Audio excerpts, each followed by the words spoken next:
Plants do not have brains.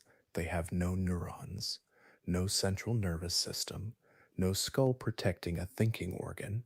And yet, in a laboratory, a Venus flytrap is touched once. Nothing happens. It is touched a second time. The trap snaps shut. If the inner hairs are triggered several more times, digestion begins. It appears to keep count. In another experiment, a sensitive plant is dropped gently again and again. At first, it folds its leaves in defense, but after repeated harmless drops, it stops reacting. Days later, even weeks later, it still remembers that the fall was not a threat.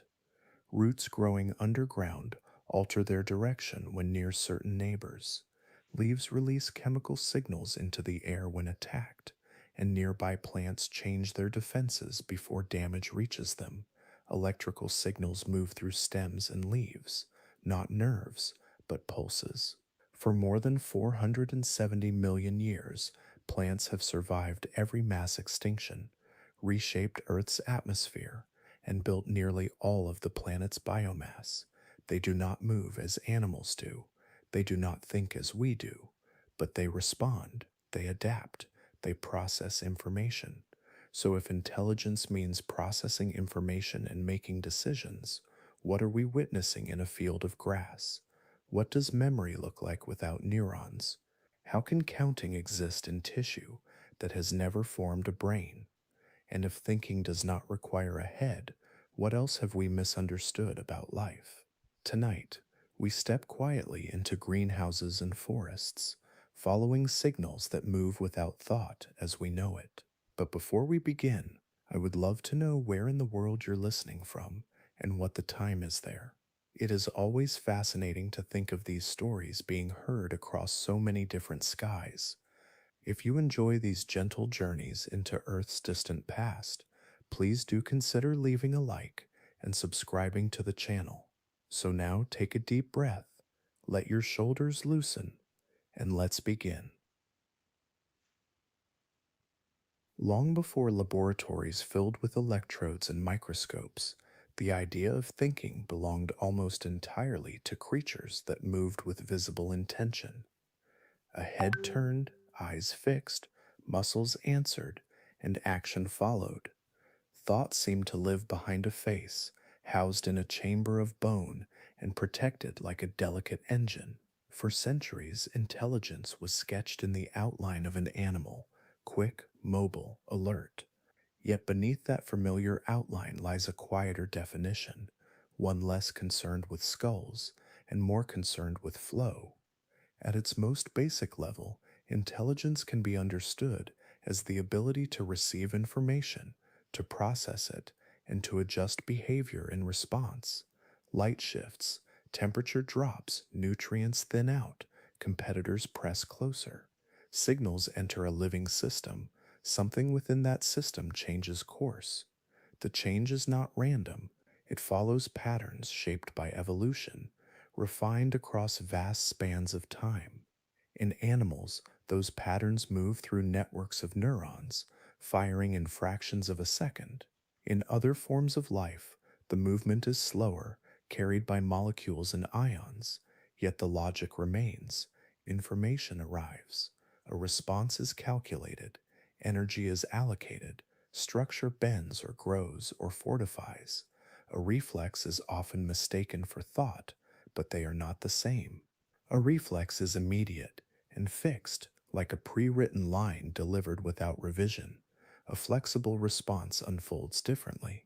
It weighs context, intensity, duration. It varies depending on circumstance. When a system modifies its behavior based on prior exposure, when it shifts strategy under changing conditions rather than repeating a single pattern, something more layered is taking place. The distinction rests not in speed, but in adaptability, not in the presence of a brain, but in the presence of dynamic adjustment.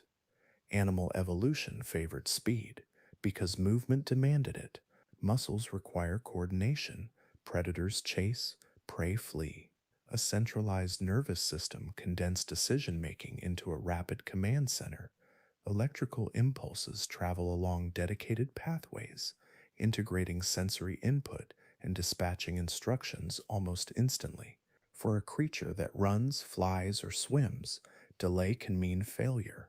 Neural tissue, though metabolically expensive, offered immediacy and precision in a world of pursuit and escape. Other lineages faced different constraints. Rooted in place, they could not withdraw from drought or advance toward shade with a stride. Their survival depended on growth patterns, chemical gradients, and subtle shifts in physiology. Instead of concentrating processing power in a head, they distributed it throughout their tissues. Signals pass cell to cell through changes in voltage and the movement of signaling molecules. Hormones diffuse through vascular channels, altering gene expression far from the original stimulus. Each region participates in interpretation, responding to local conditions while remaining integrated within the whole. The system resembles a network without a central throne, a conversation carried across countless living junctions. Such distributed systems are not inferior to centralized brains, they are tailored to different realities. Slowness can be an advantage when stability matters more than reaction time. Chemical pathways allow nuanced modulation, sustaining changes over hours or seasons rather than seconds. Electrical waves in plants travel more gradually than neural spikes, yet they coordinate responses across stems and leaves with measurable coherence. The architecture reflects a life that cannot flee, but can transform. Within this broader frame, intelligence becomes less a property of heads and more a property of organized complexity. Any living system that gathers information, integrates it across its structure, and modifies its behavior in a way that increases survival participates in this wider definition. The image of thought expands beyond skull and spine, dissolving into tissues that sense, signal, and adjust without ever forming a face. In that expansion, the boundary around thinking grows porous, and the living world appears less divided than it once seemed. In a shallow bog along the coastal plains of North America, a small carnivorous plant waits with its leaves spread open like delicate jaws resting in still air. The interior surface of each trap is lined with fine trigger hairs, almost translucent, standing upright against a green backdrop tinged faintly with red. Nothing about the structure suggests arithmetic. It appears patient, botanical, silent. When an insect brushes one of those hairs, the plant does not close.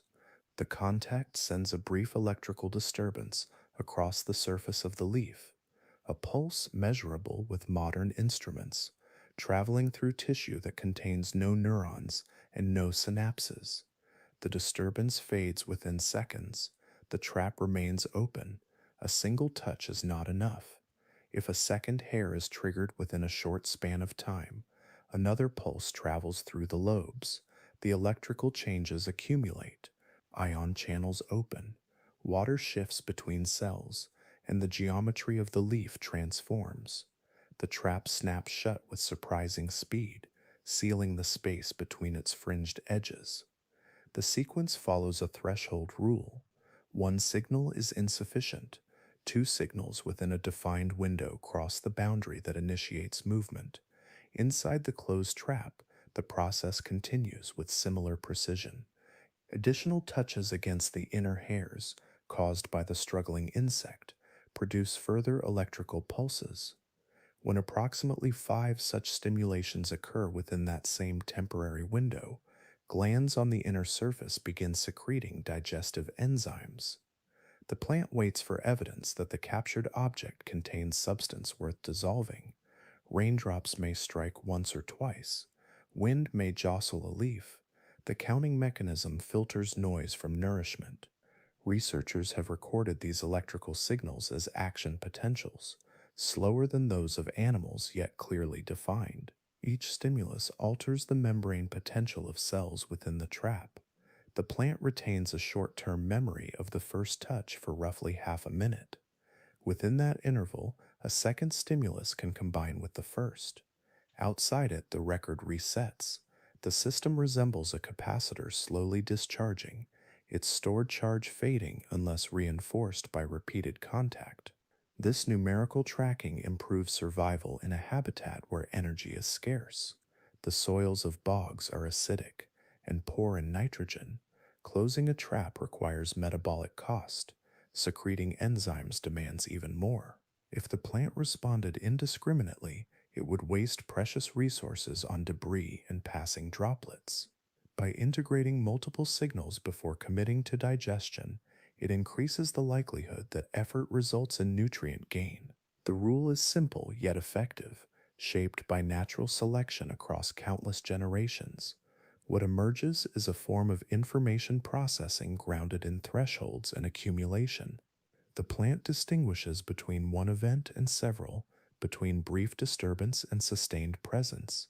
It does so without a centralized organ directing commands, without a cluster of neurons translating sensation into action. Instead, electrical pulses ripple through living tissue, modifying cellular states until a tipping point is reached. Counting, in this context, is not conscious enumeration, but physiological summation, a tally stored in shifting charges and molecular cascades. The Venus flytrap does not know that it is counted.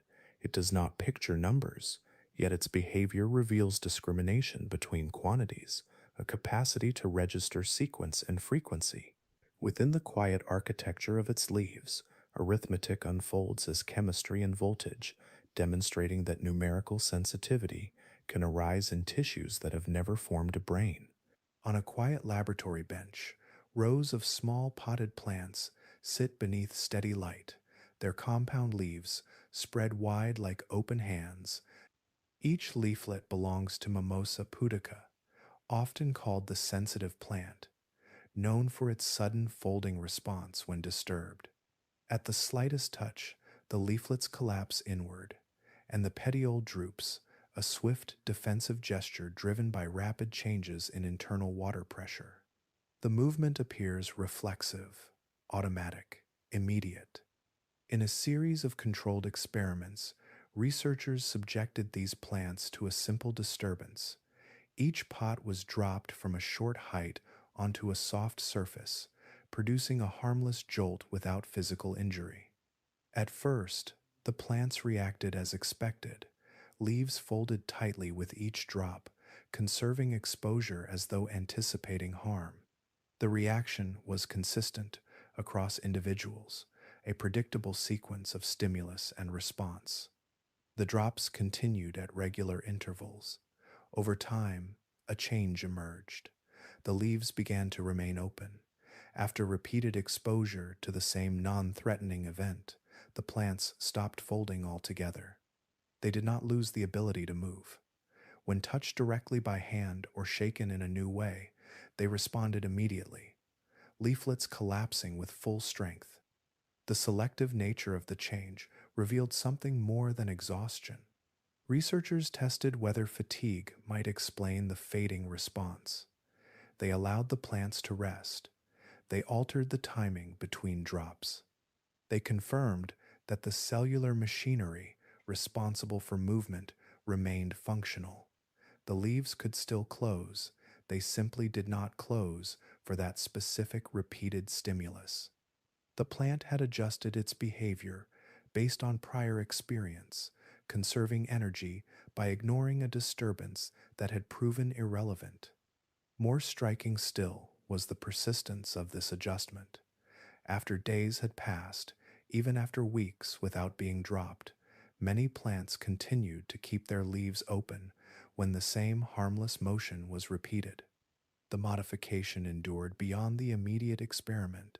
Whatever change had occurred within their tissues was stable over time, retained in a form that did not rely on neurons or synapses. In animals, memory often involves patterns of electrical activity reinforced through specialized neural connections. In Mimosa, no such network exists. Instead, memory appears embedded within chemical pathways and gene expression. Repeated stimulation may alter the concentration of signaling molecules, adjust receptor sensitivity, or modify how certain proteins are produced. These biochemical shifts reshape how cells interpret incoming information. The plant does not recall an event in images or impressions. It reconfigures itself at the molecular level, storing the lesson as altered physiology. This process is known as habituation, one of the simplest forms of learning. It involves a reduced response to a repeated, benign stimulus while maintaining responsiveness to new or potentially harmful ones. Habituation has been documented across animal groups, from invertebrates to mammals. Observing it in a plant extends the concept beyond organisms equipped with brains. The mechanism differs, yet the outcome is similar. The system distinguishes between meaningful and meaningless input, refining its reactions through experience. Within the quiet green architecture of Mimosa pudica, adaptation unfolds without awareness, guided by chemical cascades rather than electrical circuits arranged in a skull. The leaves that remain open after countless harmless drops embody a subtle transformation. Experience has altered response, not through thought in the human sense, but through a lasting shift in internal balance. Memory, in this form, is written into living tissue as changes in sensitivity and regulation, demonstrating that learning can reside in cells that have never formed a single neuron. Beneath the surface of a meadow, where light does not reach and movement leaves no visible trace, roots extend into the soil in slow arcs and branching threads. Their growth seems aimless from above, yet within that darkness patterns emerge. When seedlings of the same species are planted near one another, subtle differences appear in how their roots occupy space, differences that have been measured carefully in controlled conditions where soil, moisture, and light remain constant. In laboratory studies, researchers have grown plants in shared containers, varying only the genetic relationship between neighbors. Some seedlings are close relatives, grown from the same parent. Others are strangers of the same species. Over time, the architecture beneath the soil reveals a quiet distinction. Unrelated plants often compete more intensely, sending out additional fine roots that probe aggressively into nearby territory. Related plants, by contrast, may reduce root proliferation when growing beside kin, moderating expansion as though adjusting to a familiar presence.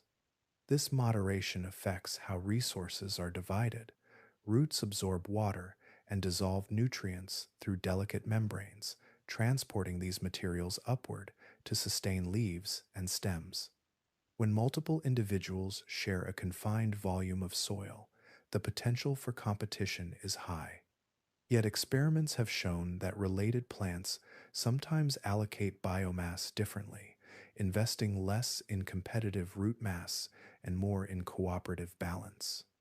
The total yield of the group can remain stable or even improve when kin share space, suggesting that reduced rivalry carries an advantage.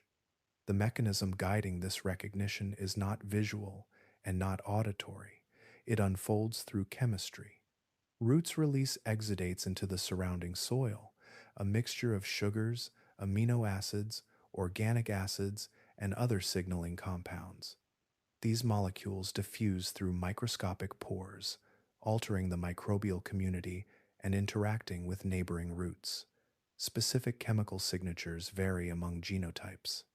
When roots encounter familiar exudate profiles, gene expression within their own tissues can shift, adjusting growth rates and branching patterns in response. Evidence for such kin recognition has emerged in species ranging from Arabidopsis to certain desert annuals, each tested in carefully replicated trials. Researchers monitor root length, branching density, and biomass distribution, comparing groups of siblings to groups of unrelated individuals. Statistical analyses reveal consistent patterns that cannot be explained by chance alone. The plants do not merge or fuse, they remain distinct organisms, yet their developmental trajectories bend subtly when they grow beside genetic relatives. From an evolutionary perspective, cooperation among kin carries logic. Genes shared among siblings can benefit indirectly when related individuals thrive. If restrained competition increases overall survival or reproductive success within a cluster of relatives, the genetic line persists more effectively across generations. Natural selection can favor traits that promote moderation in the presence of kin while maintaining competitiveness among strangers. The behavior does not require intention. It arises from differential growth responses, encoded in inherited pathways, refined over countless life cycles. Within this subterranean exchange, recognition occurs without a face, without a central interpreter weighing options. Chemical gradients act as messages, receptors as translators, gene networks as decision circuits. The soil becomes a medium of communication, textured with information invisible to those walking above. As roots adjust their expansion according to the identity of their neighbors, they demonstrate that relationship can shape strategy. Family, in this sense, is not an abstract concept but a measurable influence embedded in growth itself, expressed quietly in the branching lines that thread through earth. Deep within the forest floor, beneath fallen leaves and slowly decaying wood, a second architecture spreads in pale, branching threads. These filaments belong to fungi, forming vast networks known as mycorrhizae, which entwine themselves around and within the roots of trees. The partnership is ancient. Fungi receive carbohydrates produced through photosynthesis. Trees gain enhanced access to water and mineral nutrients drawn from the soil. The exchange unfolds continuously, cell against cell, season after season. Under magnification, the fungal hyphae appear delicate, almost translucent, yet collectively they can span remarkable distances. A single network may connect multiple trees, linking different individuals through shared fungal partners. Tracers containing rare carbon isotopes have revealed that carbon fixed by one tree can later be detected in the tissues of another, traveling through these subterranean channels. The movement is measurable, documented in controlled experiments where researchers label one plant and monitor transfer to its neighbors. In mature forests, older trees often occupy central positions within these networks. With expansive canopies and established root systems, they generate substantial photosynthetic output. Some studies suggest that carbon and other resources can pass from such established individuals to younger saplings growing in deep shade. The seedlings, receiving limited light, may gain supplemental carbohydrates or nutrients through their fungal connections, improving survival during vulnerable stages. The exchange does not imply intention. It reflects gradients of supply and demand shaped by physiological states and environmental conditions. Resource sharing can also occur across species boundaries. Conifers and broadleaf trees, though distinct in form, may share compatible fungal partners. Experiments using dual labeling techniques have indicated that nutrients, such as nitrogen and phosphorus, can move through shared mycorrhizal networks from one species to another.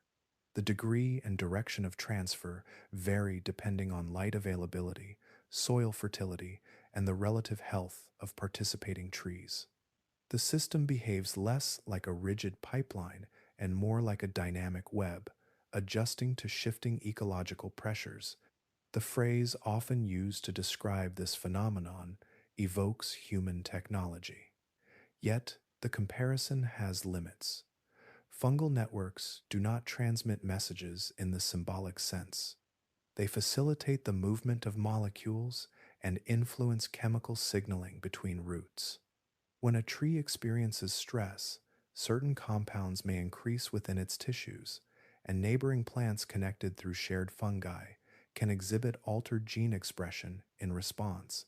Whether this represents direct communication or indirect resource redistribution remains an area of active study.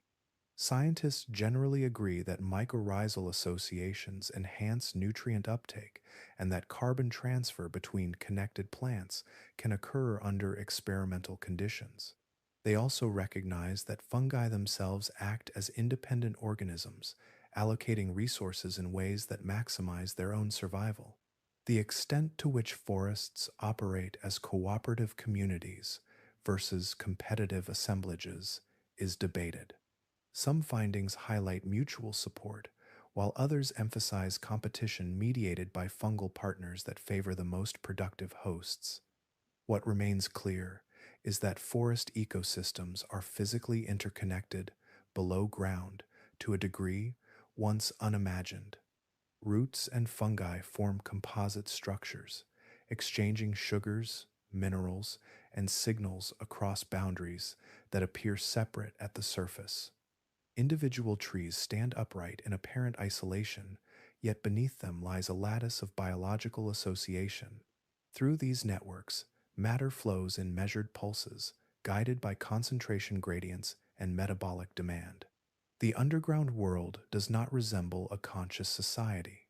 It resembles a living system of exchange, intricate and responsive, sustained by relationships that thread quietly through the soil. When a leaf is pierced by mandibles, the change is not confined to the torn edge.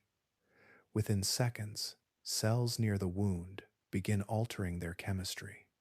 Enzymes activate, membranes shift, and a cascade of compounds rises through internal pathways. Among these are volatile organic chemicals, light enough to evaporate into the air. Invisible plumes drift outward from the damaged tissue, carried by subtle currents beyond the plant's own stem. These airborne molecules are not random byproducts.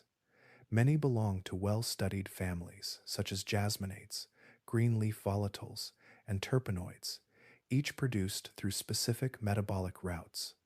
As chewing continues, concentrations increase, forming a chemical signature characteristic of herbivore attack. Laboratory instruments can detect and quantify these emissions, measuring their composition and release rates over minutes and hours. The wounded leaf becomes a source of information, dispersing a signal that extends beyond its own surface. Neighboring plants exposed to these volatiles undergo measurable changes. In controlled chambers, researchers place undamaged plants beside those experiencing herbivory while keeping physical contact impossible. When exposed to the airborne compounds, the untouched plants often activate defensive genes even before insects reach them. Messenger RNA levels shift within their cells, leading to increased production of proteins associated with deterrence and repair.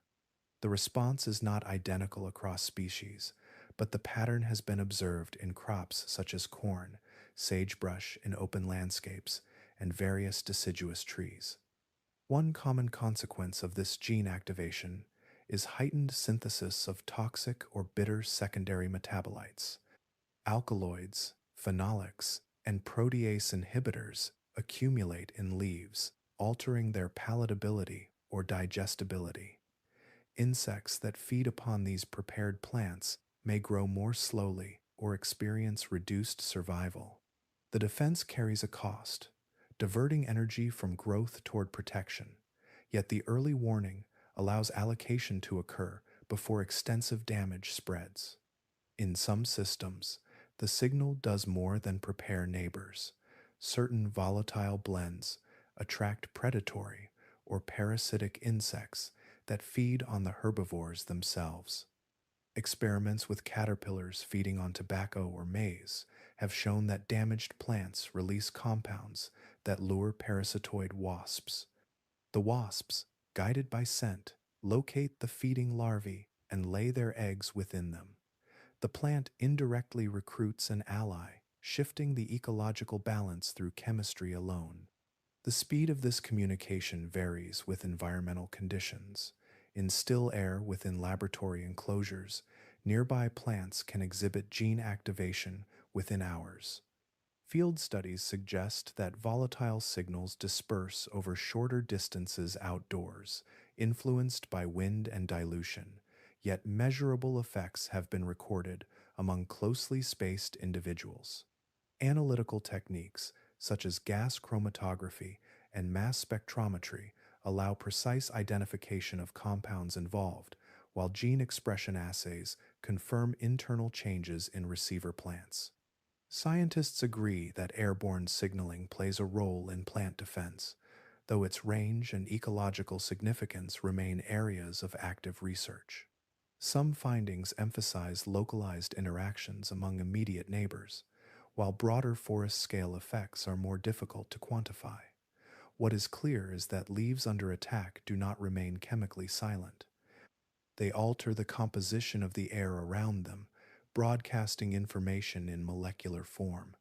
Within these shifting plumes, information travels without nerves, without intention, yet with consequence.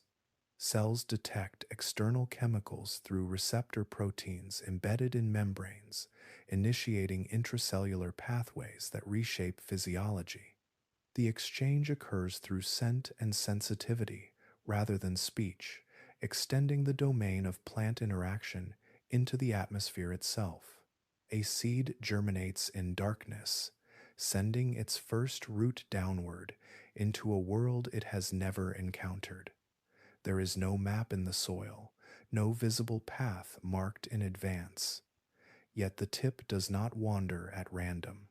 At its leading edge lies a cluster of specialized cells, sensitive to gravity, pressure, moisture, and chemistry.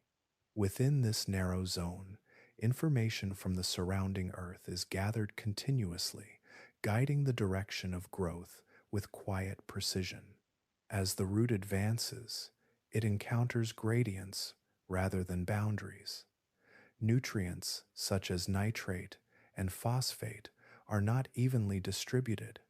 They form patches and subtle differences in concentration. When higher levels are detected on one side of the root tip, internal signaling pathways alter the distribution of growth hormones, particularly auxin. Cells on one side elongate slightly more than those on the other. The root curves toward the richer source.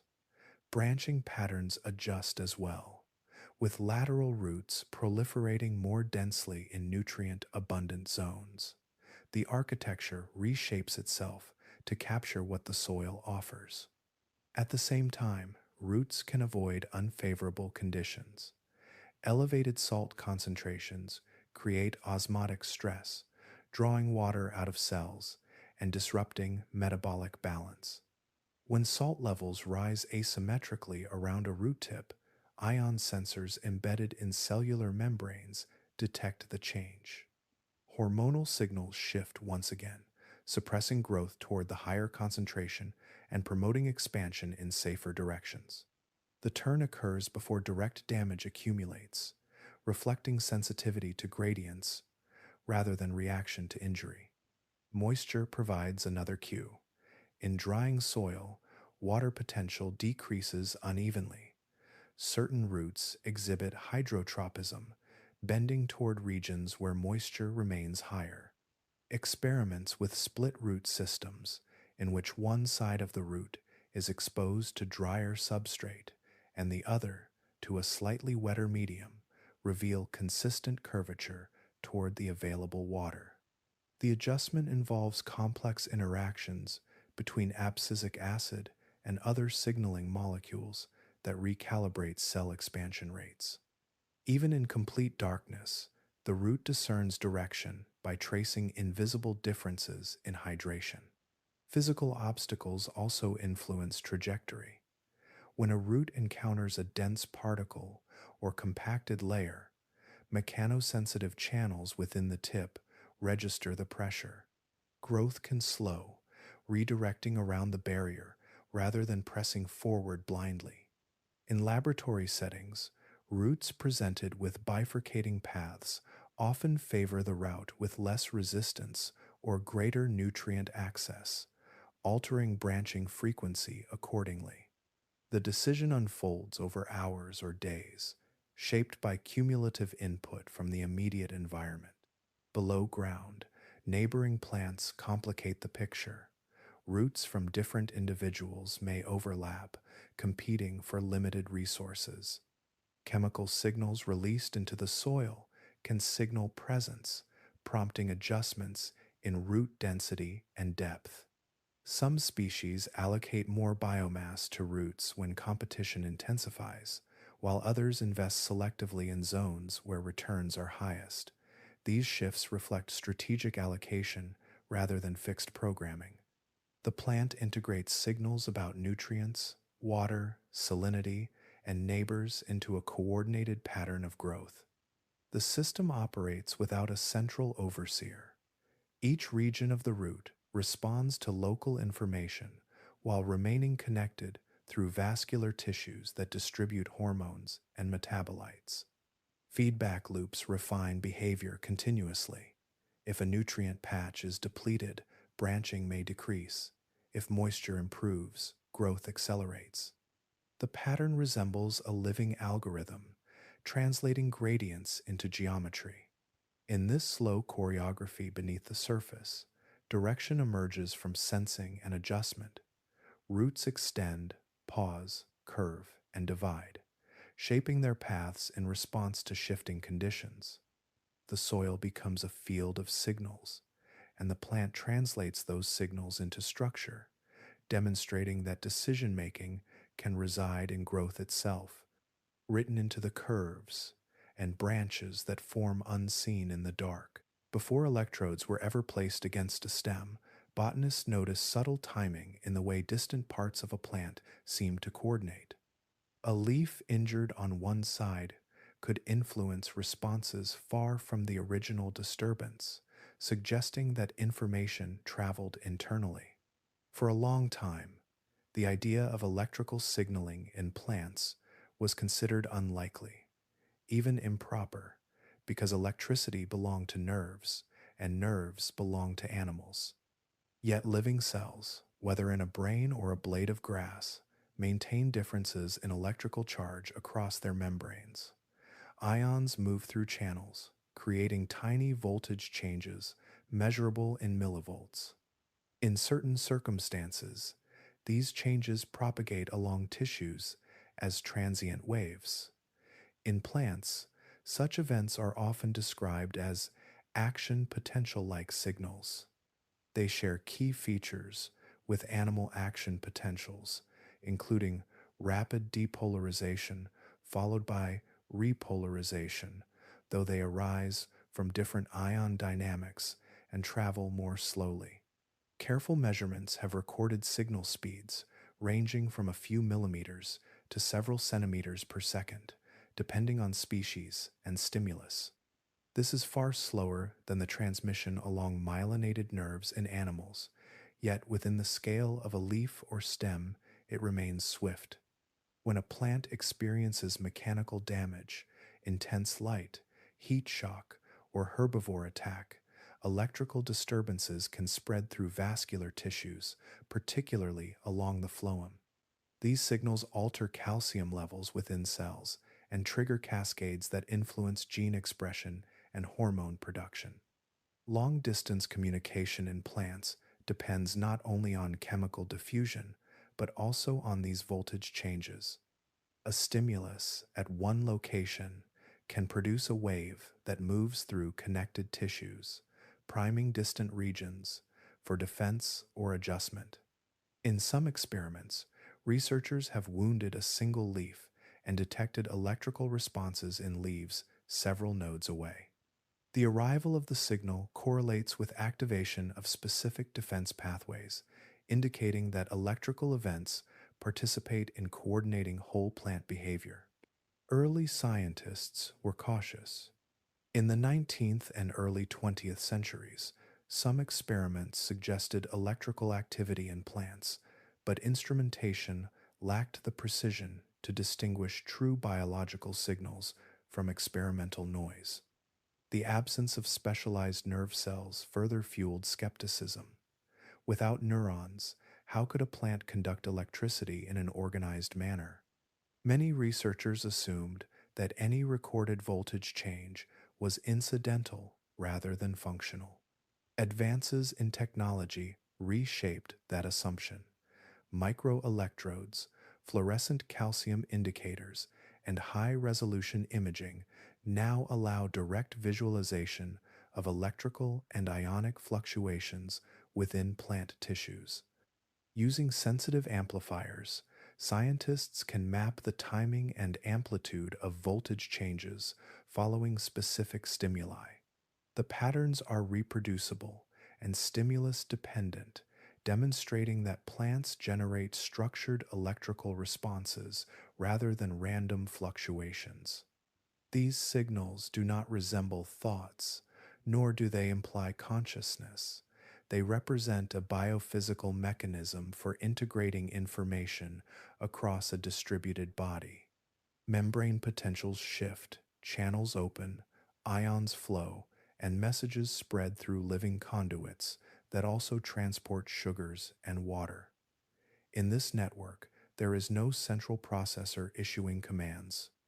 Instead, coordination arises from interconnected pathways embedded throughout the organism. The discovery of electrical signaling without neurons broadens the picture of how living systems operate. It reveals that voltage changes are not exclusive to brains, but are fundamental properties of excitable cells. Within stems and leaves, currents move in quiet pulses, linking distant regions into a responsive whole. The plant remains rooted and still, yet inside its tissues, information travels as patterned waves of charge, confirming that electricity can serve life even in the absence of a head. Before the horizon begins to pale, before the first photons reach the canopy, subtle changes are already unfolding within green tissue. In the quiet hours prior to dawn, leaves that rested through the night begin to shift their angles. Enzymes alter their activity. Genes associated with photosynthesis increase their expression. The plant prepares for light that has not yet arrived.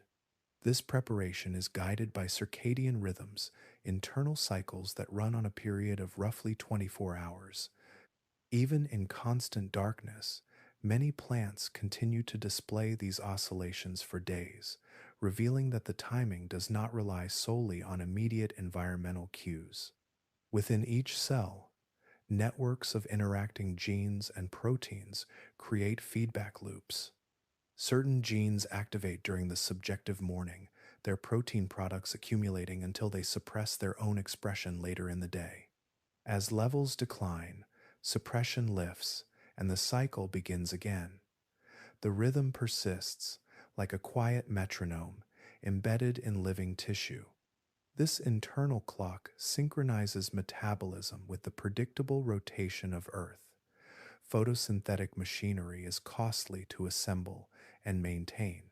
By activating genes for chlorophyll-binding proteins and carbon fixation enzymes in advance of sunrise, a plant ensures that its biochemical pathways are primed when light becomes available.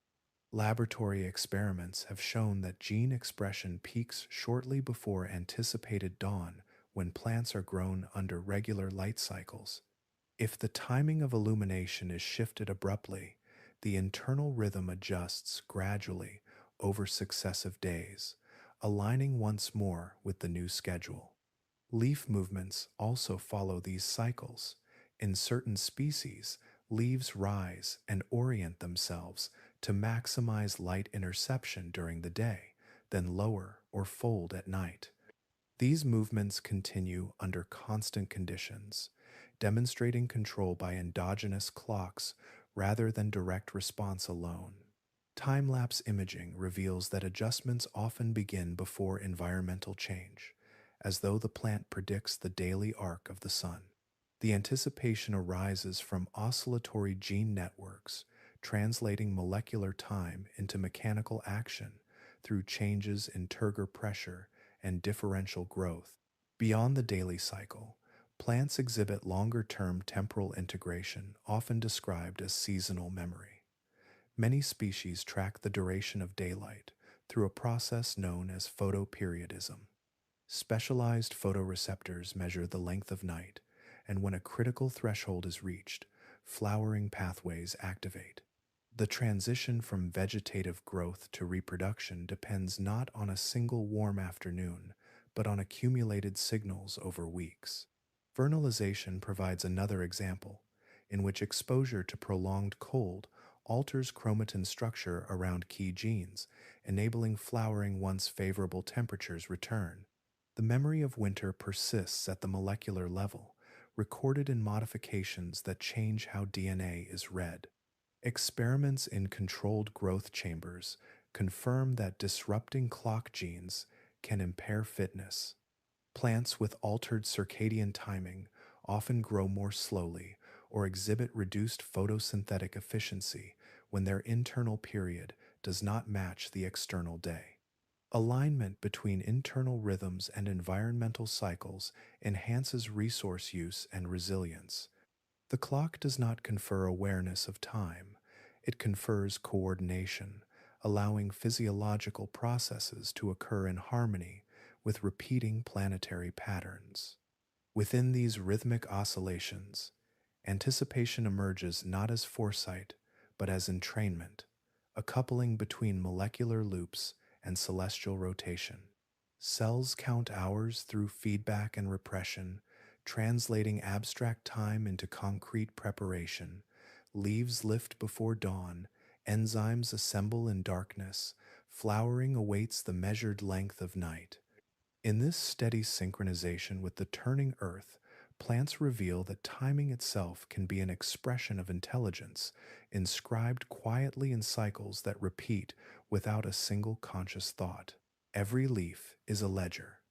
Within its cells, sugars produced by photosynthesis are counted, transformed, transported, or stored, each molecule representing captured light and invested energy.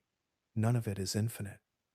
The resources gathered during bright hours must be distributed across a living body that cannot leave its place. Growth, repair, reproduction, defense, and storage all draw from the same internal account. When conditions are favorable, a plant may invest heavily in expansion. New leaves unfurl, stems elongate, roots extend deeper or wider into the soil.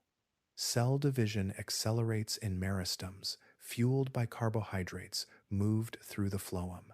Yet even in times of abundance, allocating energy to rapid growth carries risk. Tissue rich in nutrients becomes attractive to herbivores. Thin cell walls and tender shoots offer little resistance. To fortify against attack, plants synthesize defensive compounds, many of which are metabolically expensive.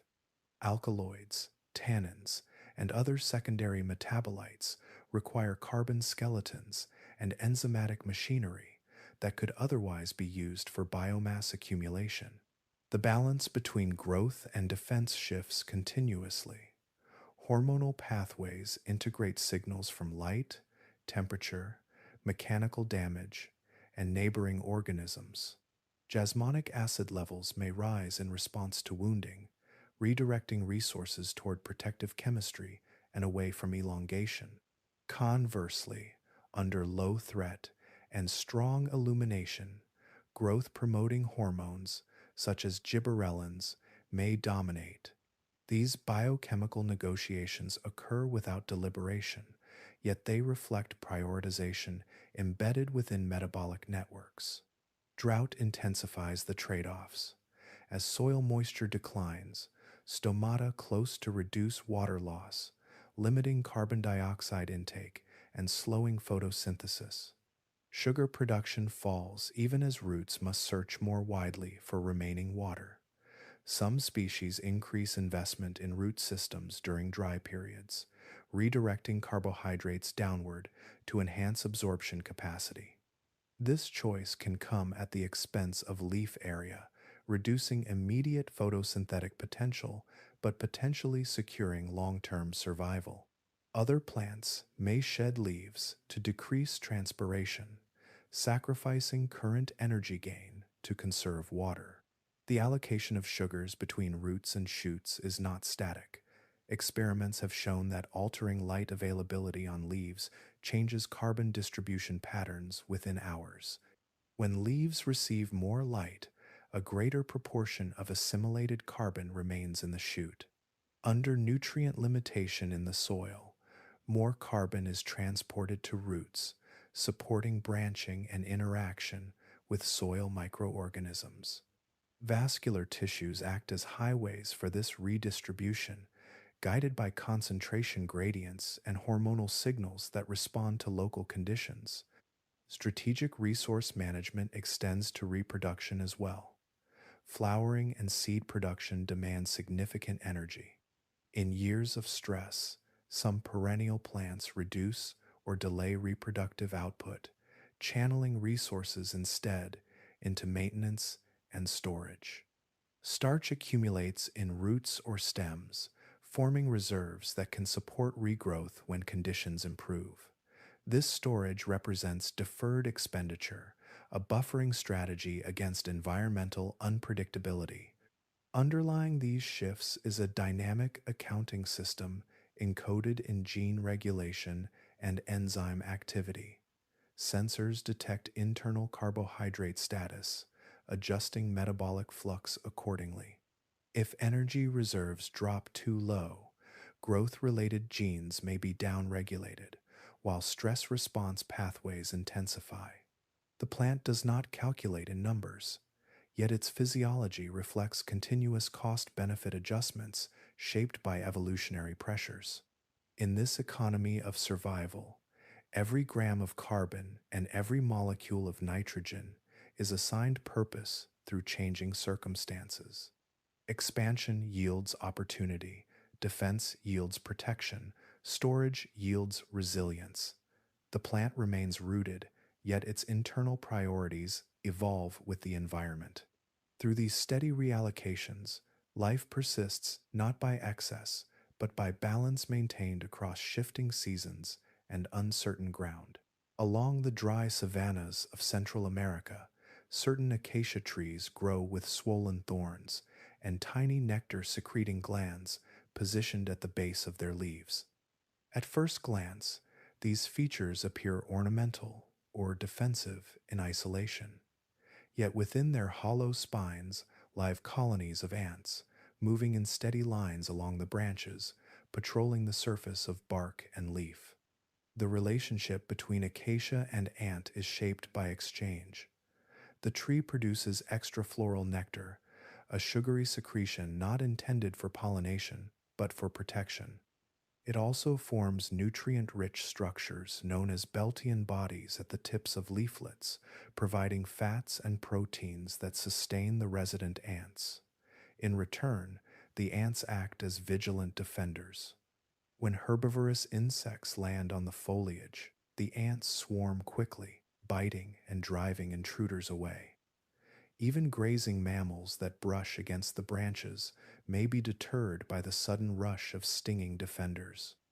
Experiments conducted in the field reveal the extent of this partnership. When researchers remove ant colonies from selected trees while leaving others intact, differences in leaf damage become apparent. Ant-excluded trees often experience higher rates of herbivory and slower growth. The presence of ants correlates with reduced loss of tissue, demonstrating that the sugary investment yields measurable benefits. Chemical communication reinforces the alliance. When an acacia leaf is damaged, volatile compounds can increase, drawing ants toward the site of injury.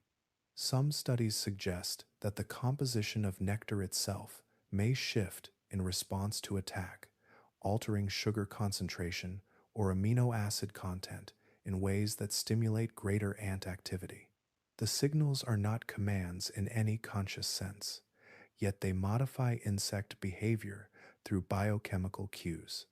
Ants respond to gradients of scent and reward, adjusting their patrol patterns according to the plant's changing chemistry. This relationship exemplifies mutualism, a strategy in which two species derive benefit from sustained interaction. The tree allocates energy toward structures that feed and house ants, resources that might otherwise support additional growth. The ants dedicate labor and aggression to defending the tree, activities that secure their own food supply and shelter. Natural selection has shaped traits on both sides that enhance compatibility, fine-tuning nectar production, thorn morphology, and ant behavior across generations. The partnership remains dynamic rather than static. Not all ant species provide equal protection, and not all acacia species invest equally in rewards. In some regions, less aggressive ants may occupy the thorns, offering weaker defense while still consuming nectar. Environmental factors such as rainfall and soil fertility influence how much energy a tree can devote to maintaining the alliance. The interaction balances cost and benefit, responding to ecological context. Through such relationships, plants influence insect communities not only by deterring herbivores, but by fostering guardians. Chemical cues guide ants toward specific trees. Architectural features provide shelter. Nutritional rewards sustain loyalty. The tree does not perceive the ant as a separate agent, yet its physiology structures the environment in ways that channel insect behavior toward protective ends. Within this exchange of sugars for service, strategy emerges as adaptation rather than intention. The acacia extends resources outward, and the ants return defense, each shaped by evolutionary pressures that favor cooperation. The savanna breeze moves through branches alive with small black figures, a living testament to how rooted organisms can shape the actions of those that walk upon them, orchestrating protection through chemistry and structure woven together over time. In a dense stand of young plants, light does not fall evenly. Sunbeams filter through upper leaves, scattering into shifting patterns that brush against lower foliage in diluted fragments. For those beneath, illumination carries information beyond brightness alone. The quality of light changes as it passes through chlorophyll. Red wavelengths are absorbed for photosynthesis, while far red light is reflected and transmitted. A leaf receiving a higher proportion of far red relative to red senses the presence of neighbors above or beside it. Embedded within plant cells are photoreceptors known as phytochromes, pigments that toggle between active and inactive forms depending on light wavelength. When the ratio of red to far red shifts toward far red, phytochromes alter their state, initiating a cascade of molecular events. Gene expression patterns change. Growth hormones, such as auxins, redistribute within stems. The plant does not merely register dimness, it detects competition through spectral cues that signal potential shading. One common response is stem elongation. Cells within the internodes expand more rapidly, lengthening the shoot as it seeks clearer access to sunlight. This elongation, often termed the shade avoidance response, involves coordinated hormonal shifts. Auxin levels rise in specific tissues, promoting cell wall loosening and extension. Gibberellins may also increase, further stimulating growth. The plant invests resources into vertical expansion, redirecting carbohydrates toward height rather than thickness or storage. Under crowded conditions, additional signals contribute to adjustment. Physical contact between leaves can trigger changes in growth direction, mediated by mechanosensitive pathways. The proximity of neighboring plants influences not only vertical elongation, but also leaf angle. Petioles may extend, raising leaves to reduce overlap with those nearby. The repositioning enhances light capture while minimizing shading of lower photosynthetic surfaces. These responses carry costs. Rapid elongation can produce slender stems, more vulnerable to wind or mechanical stress. Allocating energy to shoot extension reduces resources available for root development or defense. Yet, in environments where light becomes limiting, the ability to outgrow competitors confers advantage. Experimental studies with controlled light spectra demonstrate that altering the red to far red ratio alone without changing overall light intensity can induce shade avoidance traits. The response is anticipatory rather than reactive to complete darkness. By detecting spectral shifts early, plants adjust before full shading occurs. Hormonal integration ensures that the reaction remains context dependent. If nutrient levels are low or water scarce, the magnitude of elongation may be moderated. Crosstalk between signaling pathways balances light cues with other environmental inputs. The resulting architecture reflects multiple constraints, shaped by trade-offs that prioritize survival within specific conditions. Above-ground competition thus unfolds through interpretation of subtle optical signals. Leaves do not possess eyes, yet their photoreceptors discern patterns in wavelength that reveal the presence of rivals. Stems stretch, angles adjust, internodes lengthen, all guided by internal chemistry responding to external spectra. The canopy becomes a dynamic field of negotiation, where each plant modifies its posture in relation to others. In this vertical contest, strategy is written into growth patterns. Light filtered through green tissue becomes a message. Hormones translate that message into movement and structure, enabling rooted organisms to compete without locomotion.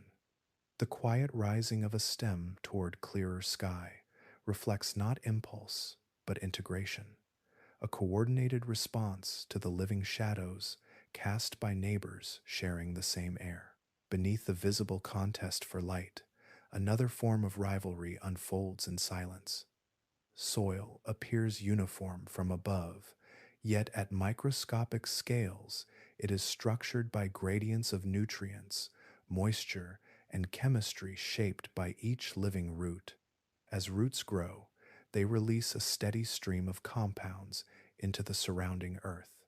Sugars, amino acids, organic acids, and secondary metabolites seep outward, forming chemical halos that alter conditions in the immediate vicinity. Among these compounds are allelopathic chemicals, substances that influence the growth of neighboring plants. Certain species exude phenolic acids, terpenoids, or other inhibitory molecules capable of slowing germination or root elongation in competitors. In controlled experiments, seedlings grown in soil previously occupied by allelopathic plants often show reduced growth compared to those in fresh substrate. The suppression is not always dramatic, but it is measurable, reflecting a chemical strategy woven into root physiology. Root exudates serve multiple purposes. Some attract beneficial microorganisms, others modify pH or mobilize nutrients. Yet in dense plant communities, exudates can function as signals and deterrents. When roots from different individuals approach one another, their chemical signatures mingle. In some cases, exposure to exudates from unrelated neighbors leads to altered gene expression that shifts root architecture. Branching patterns may adjust, either intensifying competition or avoiding heavily occupied zones. The soil microbiome complicates these interactions further. Bacteria and fungi metabolize many compounds released by roots transforming them into new substances that may amplify or dampen their effects. Microbial communities differ depending on plant species, soil type, and environmental history. As roots shape microbial populations through selective exudation, those microbes in turn influence nutrient availability and plant health. Some microorganisms enhance allelopathic effects by converting released molecules into more potent inhibitors. Others break them down, reducing impact. This intricate interplay creates a dynamic underground landscape where territory is negotiated chemically rather than physically. Unlike animals, plants cannot chase away competitors, yet their roots define zones of influence. Experimental setups using divided pots have demonstrated that when roots are allowed to sense neighbors without direct contact, growth adjustments still occur.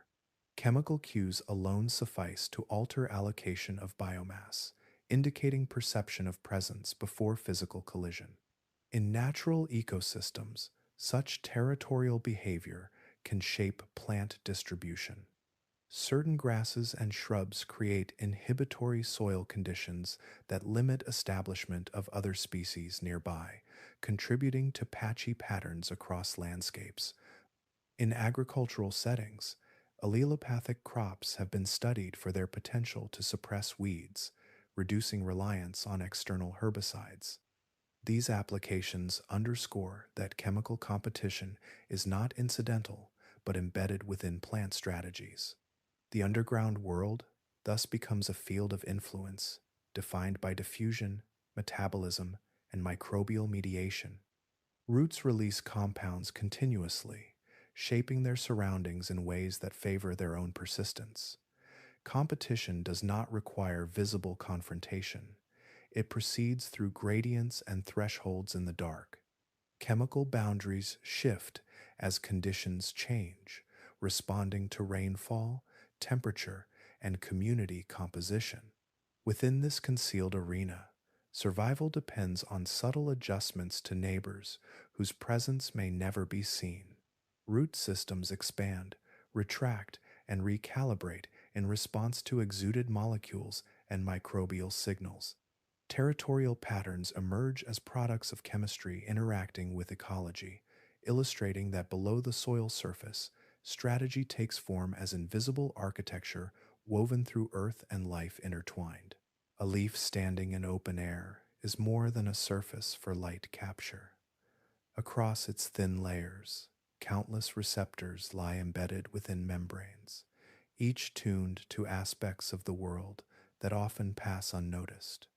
The plant does not possess eyes or ears, yet it samples its surroundings continuously through specialized proteins and cellular structures that register shifts in spectrum, pressure, orientation, and chemistry. Light itself carries more than brightness.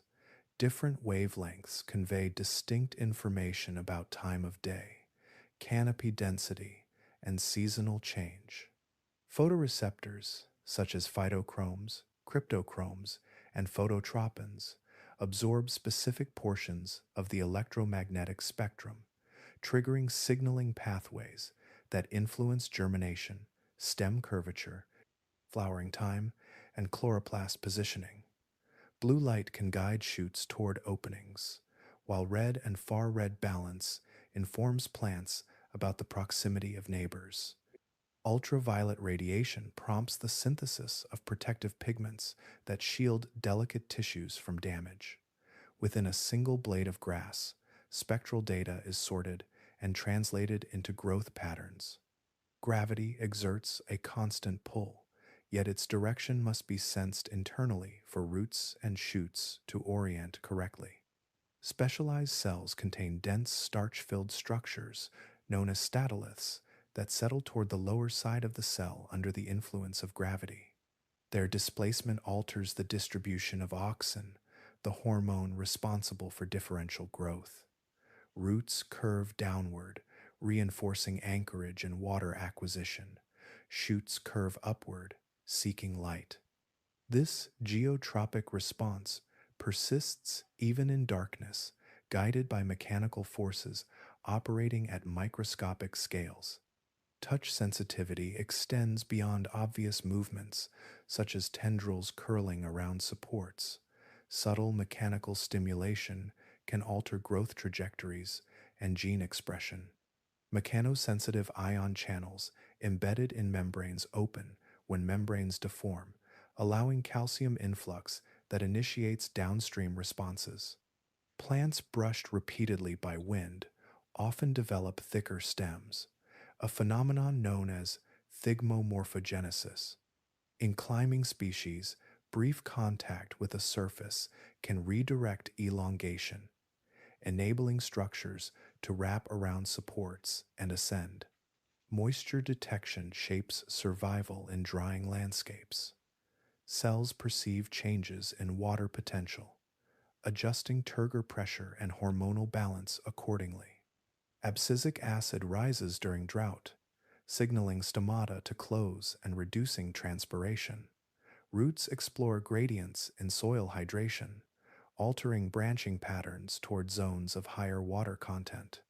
The sensitivity operates continuously, with fluctuations in humidity and rainfall, translated into physiological adjustment. Beneath the surface, chemical detection in soil informs nutrient uptake and avoidance of harmful substances. Transport proteins recognize specific ions such as nitrate, ammonium, potassium, and phosphate, regulating absorption based on internal demand. Toxic metals or high salinity trigger defensive pathways that limit uptake or promote sequestration. Roots also sense organic compounds released by neighboring organisms, integrating signals about microbial activity and plant competition into their own developmental programs. These multiple sensory modalities function simultaneously. Light receptors coordinate with internal clocks. Mechanical cues interact with hormonal networks. Water status influences nutrient transport. The plant does not experience these signals as separate channels, but as integrated streams feeding into a distributed system of regulation. Environmental monitoring occurs on multiple fronts, with each tissue contributing to interpretation. Through this layered perception, a stationary organism remains attuned to shifting conditions across space and time. Wavelengths, gravity vectors, mechanical pressures, moisture gradients, and chemical traces form a constant dialogue between organism and environment. Responses emerge gradually, written into curvature, pigmentation, thickness, and timing. The absence of specialized sensory organs does not equate to absence of sensation. Instead, sensing permeates the entire structure, embedded within cells that respond quietly yet persistently to the world around them. In controlled laboratory rooms, where even air movement is minimized, researchers have placed speakers beside potted plants and allowed tones to move through the stillness. The sound does not resemble music in any human sense. It is vibration, a pattern of pressure waves passing through air and occasionally through soil. The plant does not possess ears, yet its tissues are not immune to movement. Cells expand and contract, membranes flex, microscopic structures shift in response to mechanical disturbance. Experiments examining vibration sensitivity have documented subtle yet measurable changes. In some studies, seedlings exposed to specific frequency ranges showed altered gene expression compared to silent controls. Proteins associated with stress responses or growth regulation increased in concentration following repeated vibration exposure. The changes did not occur randomly. They followed reproducible patterns when the experimental conditions were tightly controlled. Roots, in particular, appear capable of responding to vibration transmitted through the soil. When placed in split growth chambers where one side is exposed to sound waves and the other remains relatively undisturbed, certain plants have displayed a tendency to direct root growth towards specific frequency sources. The effect is modest and varies among species, yet it suggests that roots may detect oscillatory changes in their environment. Mechanosensitive ion channels within cell membranes can respond to deformation caused by vibration, altering calcium flux and downstream signaling pathways. Other investigations have explored whether plants produce sound themselves. Sensitive microphones placed near roots have detected faint acoustic emissions, particularly under stress conditions such as drought. These emissions occur in ultrasonic ranges, likely associated with rapid formation and collapse of air bubbles within xylem vessels. While the phenomenon of cavitation is well established in plant physiology, interpreting these sounds as communication remains speculative. The physical process is clear, its ecological function remains uncertain. The scientific debate surrounding plant responses to sound reflects the complexity of isolating variables.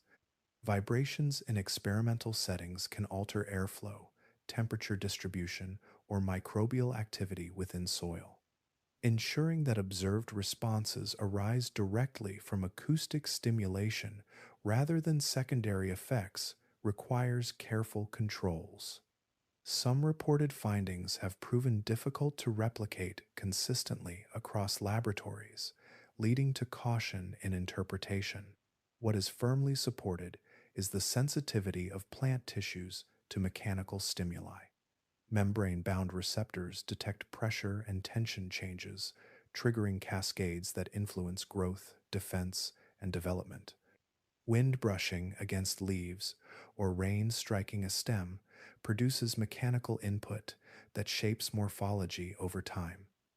Sound, at its core, is organized mechanical movement. It is therefore plausible that certain vibrational patterns fall within the range of stimuli that plants can register. Claims that plants prefer certain genres of music or exhibit dramatic growth changes in response to human speech extend beyond current evidence. Documented effects tend to be subtle, frequency dependent, and mediated through known mechanotransduction pathways rather than perception in a sensory sense. Researchers continue to investigate which frequencies elicit consistent physiological changes and how those changes integrate with other environmental signals. Within the gentle hum of experimental chambers and the quiet pulse of soil, vibration becomes another dimension of environmental input. Cells translate mechanical oscillations into biochemical signals without awareness or intention. The boundaries between sound and touch blur at the scale of membranes and ion channels. In this landscape of subtle motion, plants demonstrate responsiveness to forces that ripple invisibly around them, reminding us that perception in living systems can arise from the most delicate shifts in pressure and movement. If a plant were to be mapped as a city, there would be no central palace, no fortified chamber where final decisions are issued. Its organization resembles something more diffuse, a constellation of interacting parts spread across leaves, stems, and roots. Each region senses local conditions, adjusts its metabolism, and transmits signals through chemical and electrical pathways that weave the whole together. Coordination emerges without a singular seat of authority. Within a growing shoot, cells respond to gradients of light and hormones, modifying expansion rates according to immediate cues. In roots, other cells detect variations in water and nutrient availability, adjusting, branching, and uptake accordingly. These adjustments occur simultaneously in different tissues, guided by shared signaling molecules that move through vascular conduits. Sugars, ions, and hormones circulate as messengers, informing distant regions about local states. There is no brain gathering all input before issuing a response. Instead, regulation is distributed across thousands of cellular conversations. Each cell possesses the machinery to interpret signals and alter gene expression. Membrane receptors bind specific molecules, triggering cascades that influence transcription and protein synthesis. Through feedback loops, the activity of one pathway can amplify or suppress another. Patterns arise from these interacting networks, forming coordinated behaviors at the level of the whole organism. When water becomes scarce, root cells adjust absorption while leaf cells reduce transpiration. The integration reflects communication, yet no single cell oversees the exchange. This distributed organization bears resemblance to swarm intelligence observed in social insects. In ant colonies or beehives, complex structures and adaptive foraging patterns emerge from simple interactions among individuals following local rules. No central insect directs the colony's architecture. Instead, global order arises from decentralized responses to environmental cues. Similarly, in a plant, global adjustments derive from the sum of cellular activities, each guided by chemical and physical inputs. The comparison does not imply cognition in a human sense, but it highlights a model of decision making that does not depend on hierarchy. In swarm systems, collective outcomes are shaped by feedback loops, thresholds, and density dependent behaviors. In plants, hormone concentrations can cross thresholds that shift developmental trajectories. Positive feedback can reinforce growth in one direction, while inhibitory signals balance excess. These mechanisms allow adaptation to complex environments without centralized processing. A distributed system also confers resilience. Damage to one region does not paralyze the whole, because regulation is not confined to a single organ. If a leaf is lost, other leaves continue photosynthesis. If a root segment encounters toxicity, neighboring roots compensate. Redundancy and plasticity emerge naturally when control is shared among many units rather than concentrated in one. Research into plant signaling networks increasingly reveals intricate crosstalk among pathways. Calcium waves propagate across tissues. Reactive oxygen species act as secondary messengers. Transcription factors adjust in concert. Mathematical models describe these interactions as networks with nodes and edges, illustrating how local perturbations influence global states. The plant functions as a dynamic system, continuously recalibrating in response to internal and external shifts. Within this framework, intelligence appears less as an organ and more as a property of interaction.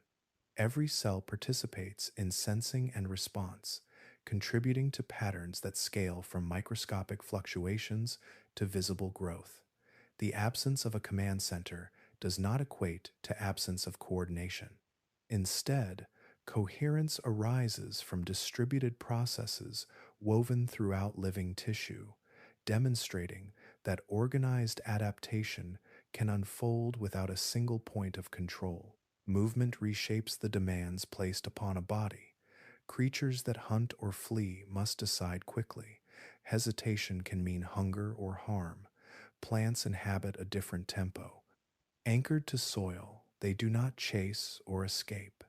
Their challenges unfold across hours, days, and seasons, and their internal rhythms reflect this scale. Speed, in such a context, becomes less critical than steadiness. Chemical signaling, though slower than neural transmission, offers distinct advantages for an immobile life. Molecules diffusing through tissues can sustain responses over extended periods, coordinating growth and defense in ways that rapid spikes might not maintain. Hormones such as auxins, cytokinins, abscisic acid, and jasminates travel through vascular systems, altering gene expression and enzyme activity as they move. Their gradual modulation allows integration of multiple inputs, blending signals from light, water, nutrients, and stress into coherent adjustments. Slower processing also reduces volatility. Electrical impulses in animals flash and fade in milliseconds, enabling rapid changes but requiring continuous energy to sustain readiness. Chemical pathways in plants often operate over minutes or hours, conserving metabolic resources while producing durable shifts in physiology. Once a defensive compound is synthesized or a growth pattern established, it persists beyond the initial trigger, stabilizing the organism against fluctuating conditions. Immobility shapes evolutionary trade offs. A plant cannot retreat from drought or reposition itself to avoid competition entirely. Instead, it invests in flexible development. Leaves can change orientation. Roots can alter branching density. Flowering time can shift according to accumulated cues. These modifications do not require split-second decisions. They depend on accurate integration of trends rather than instantaneous reactions. Slow signaling pathways excel at filtering transient noise, responding to sustained patterns rather than fleeting disturbances. The structural nature of plants supports this measured approach. Cell walls confer rigidity but limit rapid movement. Transport of water and solutes occurs through xylem and phloem, systems designed for steady flow rather than bursts. Chemical messengers move along these conduits in ways aligned with the plant's architecture. Signals propagate at speeds appropriate to tissues that grow by expansion rather than contraction. Stability becomes an adaptive feature rather than a constraint. Evidence from ecological studies reinforces the benefits of gradual adjustment. Plants exposed to variable environments often display phenotypic plasticity that unfolds over time, optimizing leaf thickness, root depth, and reproductive effort according to prevailing conditions. Quick, reflexive shifts might misalign resources with long-term realities. By relying on cumulative signaling, plants align development with seasonal trends and persistent stressors. Energy efficiency also favors slower processing. Maintaining excitable neural tissue requires significant metabolic investment. Plants, lacking such structures, allocate energy toward photosynthetic capacity, structural support, and chemical diversity. Their signaling networks are embedded within existing cellular machinery, minimizing additional cost. The economy of their design supports longevity, with some individuals persisting for centuries through incremental adaptation rather than rapid maneuver. Within this deliberate pace lies resilience. Chemical cascades provide memory of sustained conditions, reinforcing changes that enhance survival. Hormonal feedback loops dampen extremes, preventing abrupt swings in physiology. The absence of speed does not signal absence of responsiveness. Instead, responsiveness is calibrated to a life rooted in place, where anticipation unfolds over dawns and droughts rather than instants. In this slower tempo, information flows like sap through wood, steady and enduring. The plant's intelligence operates on scales matched to its existence, favoring persistence over haste, continuity over reaction. Stability becomes the quiet ally of survival, guiding growth through measured adjustment rather than rapid escape. Long before forests formed their layered canopies, before animals walked confidently across continents, small green pioneers began pressing against the margins of water and air. Roughly 470 million years ago, early plants emerged onto land, carrying with them biochemical tools refined in aquatic ancestors. The transition was neither sudden nor simple. It required innovations that allowed cells to withstand ultraviolet radiation, desiccation, and the mechanical challenge of supporting their own weight. Cuticles evolved as protective waxy coatings to reduce water loss. Stomata developed to regulate gas exchange while limiting dehydration. Vascular tissues gradually appeared, forming conduits for water and nutrients that enabled vertical growth.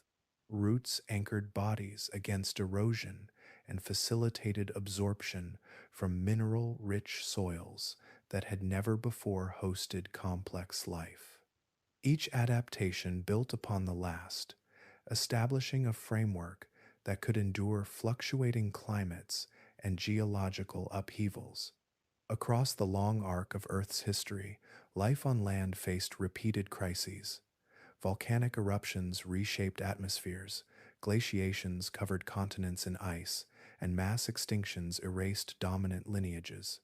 During the end Permian event, ecosystems collapsed under extreme heat and chemical imbalance. Later, the boundary that marked the end of the Cretaceous brought darkness and rapid environmental change. Through these transitions, plant lineages persisted, though not unchanged. Some groups vanished, yet others diversified, filling newly opened ecological spaces. Their persistence derived in part from flexible developmental strategies. Many plants produce vast numbers of spores or seeds, dispersing genetic variation across wide ranges. Dormancy mechanisms allow seeds to remain viable through unfavorable seasons or years, waiting for conditions to improve. Perennial growth forms can survive partial damage, resprouting from protected tissues after fire or frost. These traits buffer populations against sudden disturbance. Climate shifts have repeatedly altered temperature and precipitation patterns, demanding physiological adjustment. The evolution of different photosynthetic pathways, such as C4 and CAM metabolism, reflects responses to declining atmospheric carbon dioxide and increasing aridity. These pathways improve water use efficiency, or carbon capture, under specific environmental stresses. By modifying internal chemistry rather than relocating, plants adapted to landscapes that oscillated between humid forests and open grasslands. Geographic changes also influenced diversification. As continents drifted and mountains rose, new habitats formed. Plants radiated into alpine zones, deserts, wetlands, and tropical rainforests, each setting favoring distinct morphologies and life histories. The capacity to integrate environmental information through distributed signaling networks enabled gradual adaptation across generations. Selection acted on traits that balanced growth, defense, reproduction, and resource allocation within shifting climates. Longevity itself became part of the strategy. Some trees live for thousands of years, maintaining metabolic function across centuries of seasonal cycles. Even short-lived annuals inherit genetic frameworks shaped by ancient events. The continuity of plant life extends beyond individual organisms to lineages that trace back hundreds of millions of years. Their bodies embody solutions tested by time, refined by survival through extremes. The story of early colonization and endurance reveals an intelligence expressed as resilience. Structural innovations, chemical versatility, reproductive flexibility, and environmental responsiveness formed a durable foundation. While animals have risen and fallen, migrating and vanishing in waves, plants have remained rooted in place, adjusting their internal balances to match external change. Over 470 million years, this quiet adaptability has allowed green life not merely to survive, but to dominate terrestrial biomass, shaping the atmosphere and sustaining the ecosystems that followed. Two forms of problem solving unfold across the surface of Earth, shaped by bodies built for different realities. In one, signals flash along insulated fibers, crossing synapses in fractions of a second. In the other, Molecules diffuse, hormones accumulate, and gradients guide change across minutes, hours, or seasons. Both systems gather information from the environment and adjust behavior in response.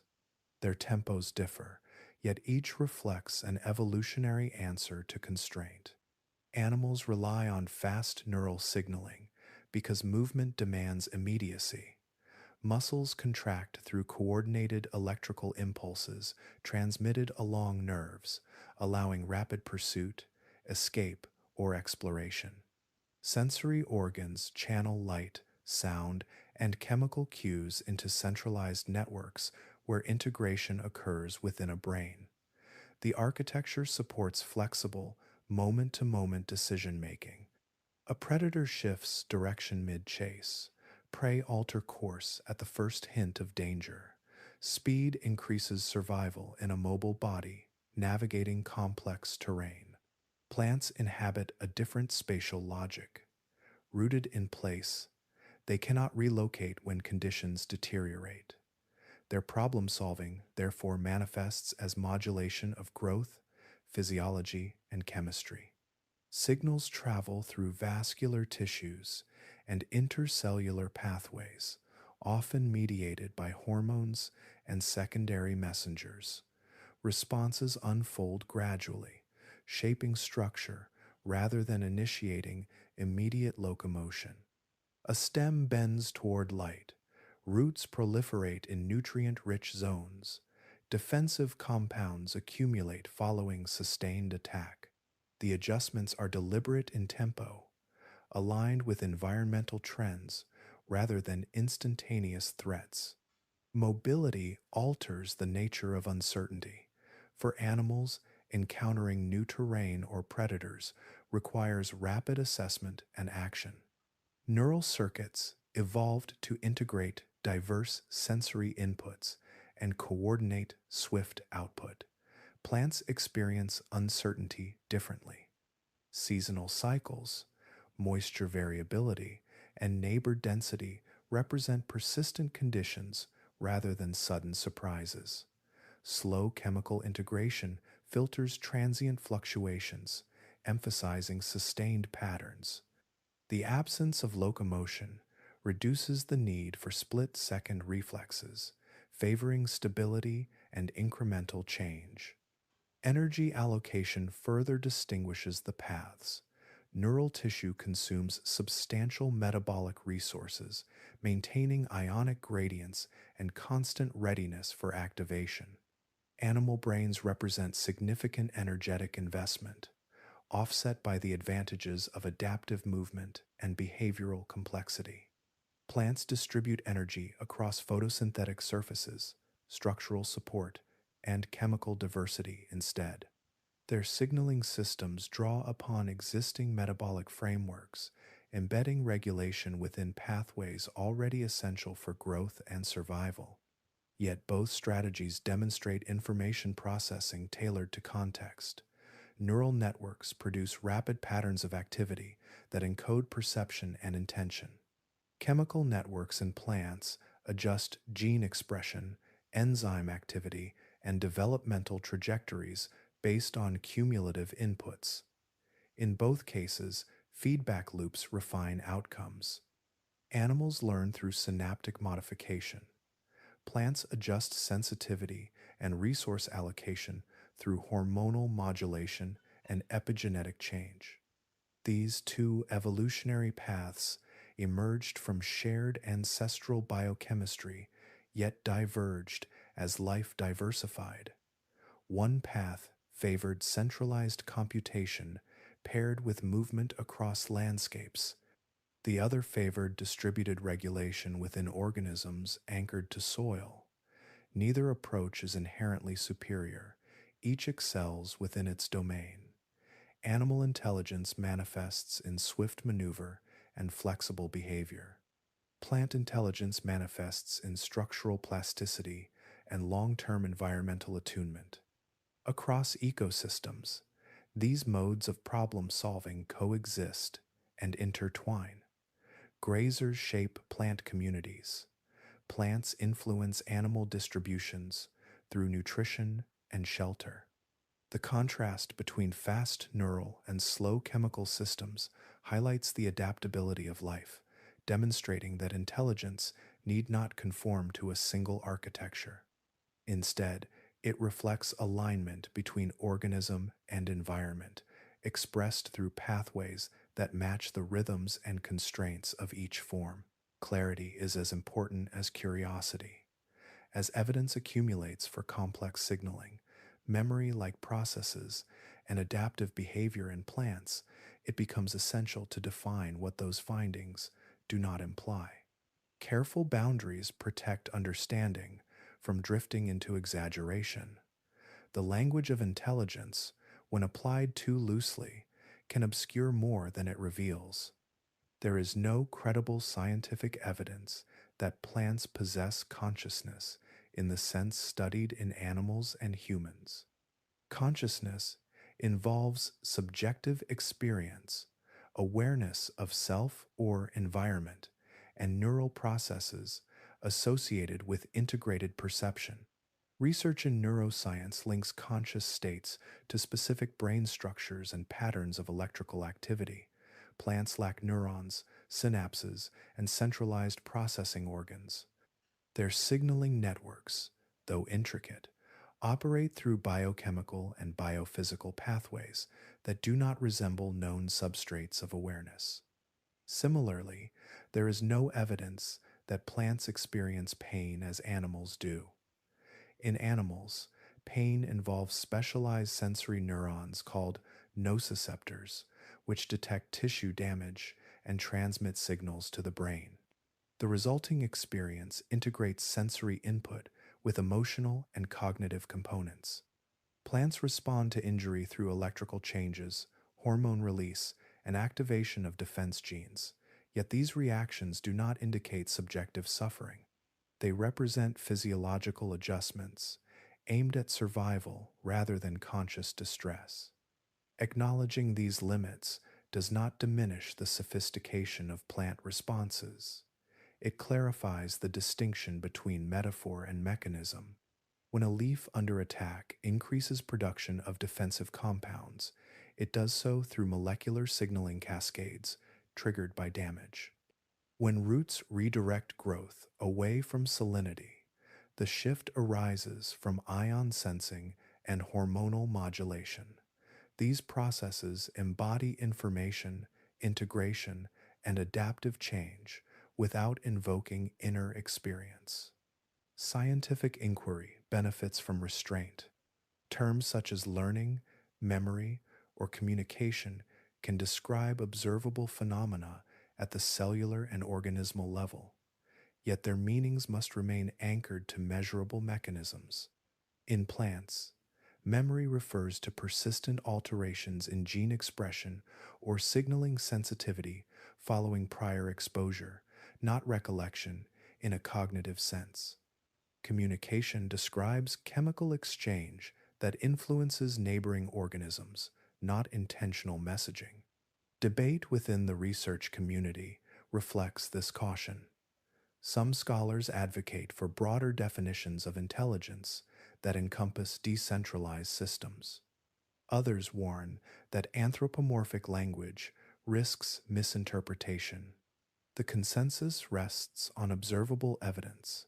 Plants process environmental information, adjust behavior, and exhibit complex integration across tissues. They do not demonstrate consciousness, emotion, or self-awareness as defined in animal studies. Maintaining clear scientific boundaries supports credibility.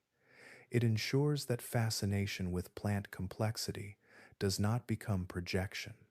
By distinguishing between adaptive physiology and subjective experience, researchers preserve space for genuine discovery grounded in data. The absence of evidence for consciousness or pain does not reduce the marvel of distributed signaling networks or long-term resilience. It situates those marvels within appropriate biological frameworks. Within this tempered view, appreciation deepens rather than diminishes. plants remain remarkable in their capacity to integrate signals, modulate growth, and survive across deep time. Their intelligence, if the term is used, reflects organized responsiveness without inner narration. Recognizing what plants cannot do protects the integrity of what they demonstrably can, allowing curiosity to proceed with precision and respect for the limits of current knowledge. In recent decades, a subtle shift in vocabulary has stirred careful debate within botanical research. As evidence accumulated for electrical signaling, memory like processes, and complex integration across tissues, some scientists began using terms traditionally reserved for animals. Phrases such as plant neurobiology appeared in journals and conferences, intended to highlight parallels in information processing rather than to equate plants with organisms that possess nervous systems. The language drew attention, and with attention came disagreement. Proponents of this terminology argued that conceptual bridges could illuminate overlooked similarities. Plants generate action potential like signals, coordinate responses across their bodies, and exhibit adaptive plasticity shaped by prior conditions. To some researchers, borrowing neural metaphors emphasized that intelligence need not depend on neurons alone. They suggested that expanding definitions might foster interdisciplinary dialogue between plant biology, neuroscience, and systems theory. Critics, however, raised important concerns.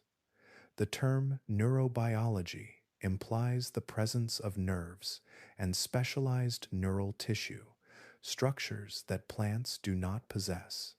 Introducing such language, they warned, risks anthropomorphism and public misunderstanding. When words carry established meanings tied to animal physiology, extending them loosely can blur distinctions that are scientifically significant. Clear taxonomy of concepts protects precision in research and communication. Arguments on terminology reflect deeper philosophical questions about how intelligence should be defined. If intelligence refers broadly to information processing and adaptive response, plants qualify within that framework. If it requires consciousness or centralized cognition, they do not. The debate often turns less on data and more on interpretive framing. Both sides draw upon empirical findings, yet they diverge in the conceptual labels they consider appropriate. Responsible interpretation requires balance. Scientific progress depends on exploring unexpected connections while maintaining methodological rigor. When researchers describe plant signaling networks, they rely on measurable parameters such as ion flux, hormone concentration, and gene expression patterns. These data provide insight into coordination and adaptation without invoking subjective states. Communicating findings with care ensures that public fascination does not outpace evidence. Editorial responses and position papers have called for restraint in language while acknowledging the genuine complexity of plant systems. Clarifying that plants lack neurons and brains does not diminish the sophistication of their distributed networks. It situates those networks within plant-specific biology. The aim is neither to elevate plants into animal likeness, nor to reduce their capabilities through oversimplification. Instead, the focus remains on mechanisms demonstrable through experiment. Within academic circles, discussion continues with measured tone. Conferences convene biologists, ecologists, and philosophers to examine how definitions influence research trajectories. The controversy itself reflects a healthy scientific process, where claims are scrutinized, terminology refined, and hypotheses tested against observation. Progress unfolds not through uncritical acceptance but through iterative evaluation. As the study of plant behavior advances, vocabulary will likely evolve alongside understanding. Careful phrasing, can invite curiosity without compromising clarity. By distinguishing metaphor from mechanism and enthusiasm from evidence, researchers preserve integrity while exploring new conceptual ground. The debate over plant neurobiology underscores a broader truth about science. Knowledge grows through dialogue, and precision in language guides the path between wonder and fact. In rooms filled with humming servers and cooling fans, patterns move across silicon rather than cells. Lines of code receive input, transform it through layers of weighted calculations, and produce output that can recognize speech, classify images, or generate text. Artificial intelligence systems process information without metabolism, without growth, without any trace of chlorophyll or vascular tissue. Their intelligence, such as it is defined, arises from architecture and algorithm rather than biology. At the core of many contemporary AI systems are networks inspired loosely by neurons. These artificial neural networks consist of interconnected units that sum inputs and pass signals forward through mathematical functions. They learn by adjusting internal parameters in response to error feedback, gradually improving performance on specific tasks. The process does not involve awareness. It involves optimization across large data sets, refining statistical relationships embedded in code. This separation between intelligence and consciousness has become increasingly clear in discussions of machine learning. AI systems can identify patterns, predict outcomes, and adapt to new information within the boundaries of their training. Yet there is no evidence that they possess subjective experience. They do not feel confusion or satisfaction. They do not reflect on their own existence. Their operations remain computational, grounded in electrical currents flowing through hardware rather than lived perception. The distinction mirrors a theme emerging from the study of plants. Plants integrate environmental signals, modify internal states, and adjust behavior in ways that promote survival. They exhibit forms of information processing distributed across tissues, coordinating growth and defense without neurons. Like AI systems, they demonstrate intelligence understood as adaptive response and problem solving. They do not demonstrate consciousness as defined in neuroscience. Drawing this parallel does not equate silicon with stem or code with chloroplast. It highlights that intelligence, when defined as the capacity to process information and adjust accordingly, does not inherently require a brain or subjective awareness. In AI, algorithms manipulate symbols and probabilities. In plants, biochemical networks regulate gene expression and hormone distribution. Both systems transform input into output through structured internal mechanisms. Researchers examining complex systems often emphasize that intelligence can be framed as emergent organization. In machine learning, layers of simple computational units collectively produce sophisticated pattern recognition. In plant biology, layers of cellular signaling pathways collectively produce coordinated growth strategies. In both contexts, distributed processing replaces centralized consciousness as the operative principle. Yet important differences remain. AI systems depend on external designers and energy supplied through engineered infrastructure. Plants are self-constructing and self-sustaining, powered by photosynthesis and shaped by natural selection across deep time. Their intelligence is embodied, embedded within living tissue that grows, reproduces, and interacts ecologically. Artificial systems remain dependent on human intent and maintenance. The comparison nonetheless clarifies a conceptual boundary. Intelligence need not imply inner narrative. It can describe structured responsiveness within defined systems, whether organic or synthetic. Recognizing this allows discussion of plant cognition to proceed without conflating adaptation with awareness. Information flows through circuits of silicon and through vessels of sap, each generating outcomes shaped by internal architecture. By viewing AI alongside plant systems, the idea of intelligence expands beyond the confines of brain and skull. It becomes a property of organized complexity capable of transforming signals into coordinated action. Consciousness remains a separate question, one tied to neural dynamics in animals.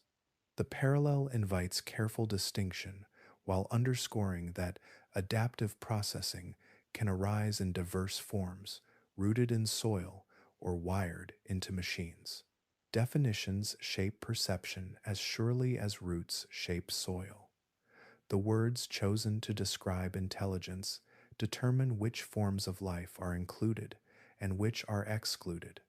For much of human history, intelligence has been associated with brains, language, and rapid decision making, traits most visible in animals that move and communicate in familiar ways.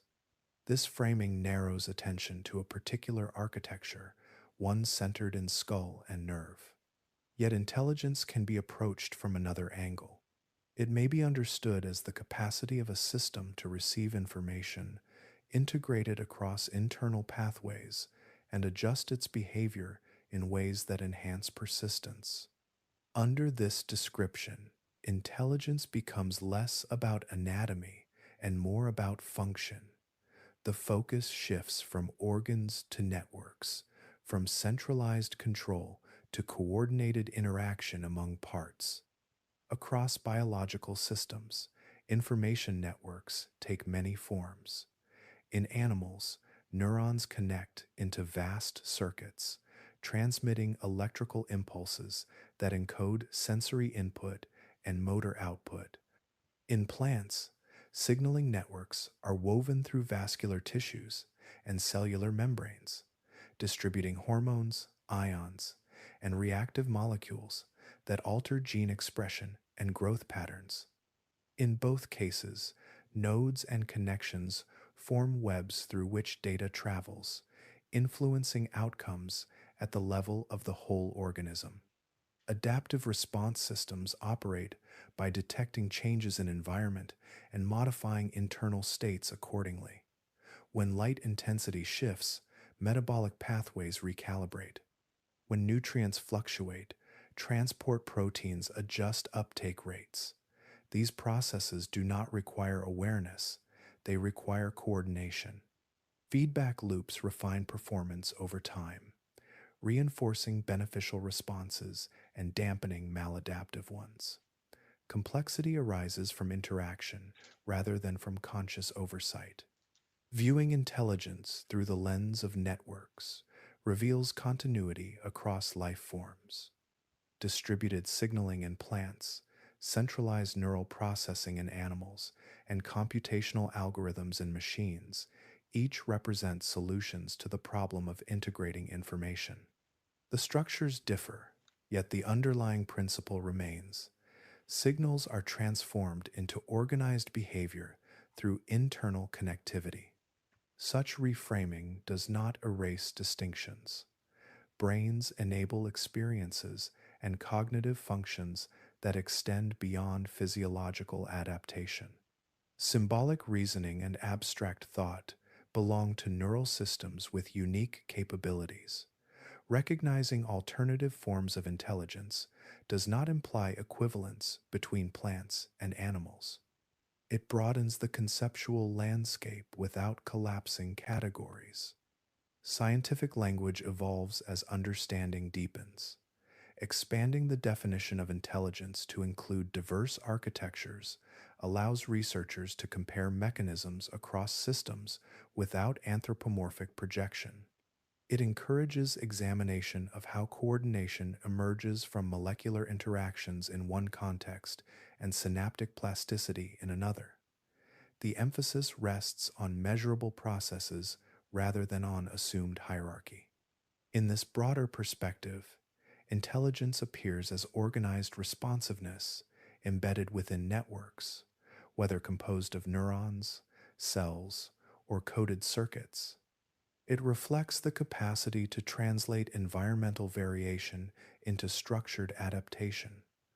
By rethinking the definition, attention turns toward patterns of integration and feedback that operate at multiple scales. The question of what counts as intelligence becomes less about resemblance to human cognition and more about functional capacity within specific ecological niches. Through this shift, the living world reveals layered forms of problem solving, each suited to its architecture. Brains represent one remarkable pathway among many, while information networks and adaptive systems extend the concept beyond a single biological design. Fields of grain stretch across continents, orchards rise in measured rows, and greenhouses glow softly at night under controlled light. Human civilization rests upon the quiet labor of plants. Agriculture transformed scattered foraging into settled societies, binding our species to cycles of sowing and harvest. As understanding of plant responsiveness deepens, familiar landscapes take on subtler dimensions. The organisms that sustain us reveal layers of coordination once overlooked. Agricultural systems already rely on intimate knowledge of plant physiology.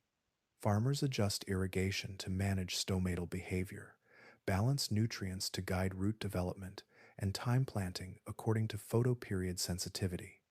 Modern breeding selects for traits that optimize yield, resilience, and nutritional value. These practices recognize plants as dynamic biological systems, responsive to environment and management. Advances in molecular biology now refine these interactions further, enabling targeted modification of metabolic pathways and stress responses. Greater awareness of plant signaling and adaptation encourages thoughtful stewardship. If plants integrate environmental information and allocate resources strategically, then soil quality, biodiversity, and climate stability become more than background variables. They form the context within which complex living systems operate. Sustainable agriculture seeks to align human needs with ecological balance, reducing chemical overuse and preserving microbial communities that support root networks. Such approaches acknowledge interdependence without attributing consciousness where none is evidenced. Environmental respect extends beyond cultivation. Forests regulate atmospheric composition, wetlands filter water, and grasslands stabilize soil. Recognizing plants as active participants in planetary systems reframes conservation as partnership rather than extraction. Restoration efforts aim to rebuild plant communities that can reestablish feedback loops among carbon cycling, hydrology, and habitat formation. Ethical consideration arises not from sentimentality, but from ecological understanding. Philosophical caution accompanies this shift. It would be simple to project human qualities onto plants, to imagine intention or feeling where adaptive chemistry suffices. Responsible reflection resists such projection. Respect does not require anthropomorphism. It can emerge from appreciation of complexity and dependence. Humanity's survival remains intertwined with photosynthetic life, yet this interdependence does not entail moral equivalence. Ethics grounded in ecology emphasize consequences.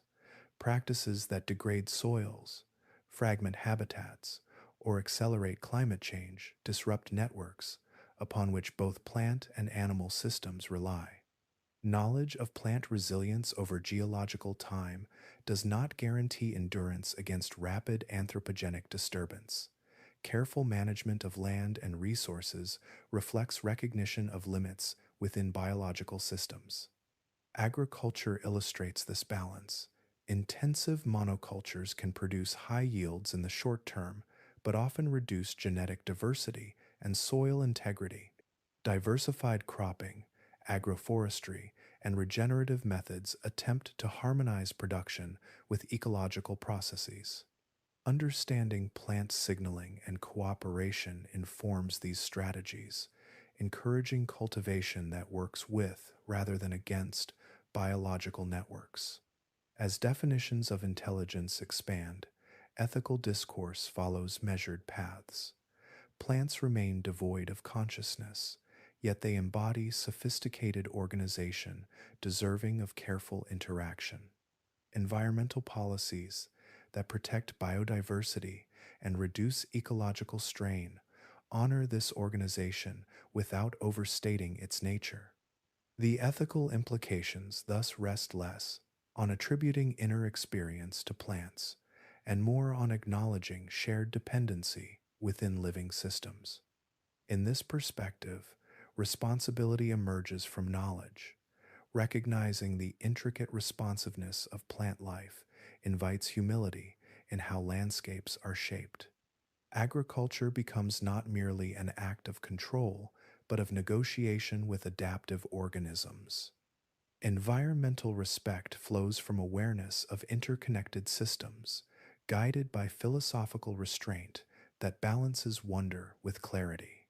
From orbit, Earth glows blue and white, yet beneath the shifting clouds lies a mantle of green that covers continents in living texture.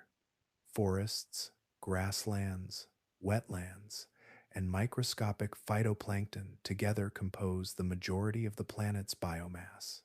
By sheer mass, plants dominate the surface of the world, forming the foundation upon which most other life depends. Their presence is so constant that it can appear passive, but the scale of their influence reshapes atmosphere and climate continuously. Photosynthesis drives this influence. Within chloroplasts, light energy fuels the conversion of carbon dioxide and water into sugars, releasing oxygen as a byproduct. Over geological time, this process transformed the composition of the air, enabling aerobic metabolism to flourish. Each leaf acts as a microscopic laboratory, capturing photons and channeling them into chemical bonds that store energy. Across billions of such reactions occurring simultaneously, the global balance of gases shifts in subtle yet profound ways. Oxygen production remains an ongoing contribution. Terrestrial vegetation and marine phytoplankton sustain atmospheric levels that support complex animal life. The cycle is dynamic rather than static. Oxygen consumed through respiration and decay returns to carbon dioxide, which plants, again, absorb. This continual exchange stabilizes conditions necessary for life, maintaining equilibrium across fluctuating climates. Carbon regulation extends beyond the atmosphere. Through photosynthesis, plants draw carbon into their tissues, locking it within wood, leaves, roots, and soil. Forests serve as long-term carbon reservoirs, while peatlands and wetlands accumulate organic matter over centuries. When ecosystems remain intact, they moderate the accumulation of greenhouse gases. Disturbance through deforestation or land degradation releases stored carbon, altering climatic trajectories. Thus, plant communities function as regulators within planetary feedback loops. Water cycling also depends upon vegetation. Through transpiration, plants release moisture into the air, influencing humidity, cloud formation, and precipitation patterns. Vast forested regions can generate rainfall that sustains distant landscapes, linking ecosystems across continents. Root systems stabilize soil, reducing erosion and influencing groundwater recharge. These processes illustrate how plant networks integrate with atmospheric and hydrological systems on a planetary scale. The cumulative effect of these mechanisms positions plants as quiet engineers of Earth's environment. They operate without intention, yet their biochemical activity sculpts climate over millions of years. Mountain slopes clothed in vegetation resist landslides. Coral reefs supported by seagrasses buffer coastlines. Phytoplankton blooms affect ocean chemistry. Each action emerges from local metabolism, yet together they form a planetary architecture. Recognizing plants as dominant life by biomass reframes perception. Their stillness belies systemic influence. While animals move across landscapes, plants construct the landscapes themselves, weaving energy into matter and matter into atmosphere. They anchor food webs, modulate temperature through canopy shade, and create habitats that support biodiversity. This living mantle does not function in isolation. Microbes collaborate in soil, fungi intertwine with roots, and animals contribute to pollination and seed dispersal. Nonetheless, the structural and energetic backbone remains botanical. The continuity of green life across epochs has maintained conditions hospitable to diverse organisms.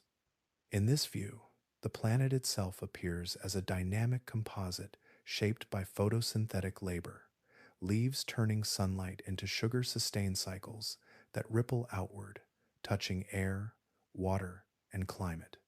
Plants, rooted yet expansive, quietly engineer the systems that define Earth as a living world. In laboratories lit by soft instrumentation rather than sunlight, new windows into plant life are opening. Electrodes finer than a strand of hair are inserted gently into stems and leaves, recording voltage changes that ripple through tissues. What once appeared silent and static now reveals measurable electrical patterns, slow waves, and sudden shifts that travel along vascular pathways. Electrical mapping transforms invisible pulses into visible traces, allowing researchers to chart how signals move from site to site within a living organism. These techniques do not resemble the electroencephalography used in animals, yet they share a conceptual aim: to visualize communication within complex biological systems. High sensitivity amplifiers detect ion flux across membranes, capturing transient depolarizations triggered by touch, light variation, or wounding. By combining electrical recordings with time-lapse imaging, scientists correlate internal changes with external growth responses. Patterns emerge that link stimulation to coordinated shifts across distant tissues. Molecular signaling research extends this view into the interior chemistry of cells. Advances in genomics and transcriptomics allow precise measurement of which genes activate under specific conditions.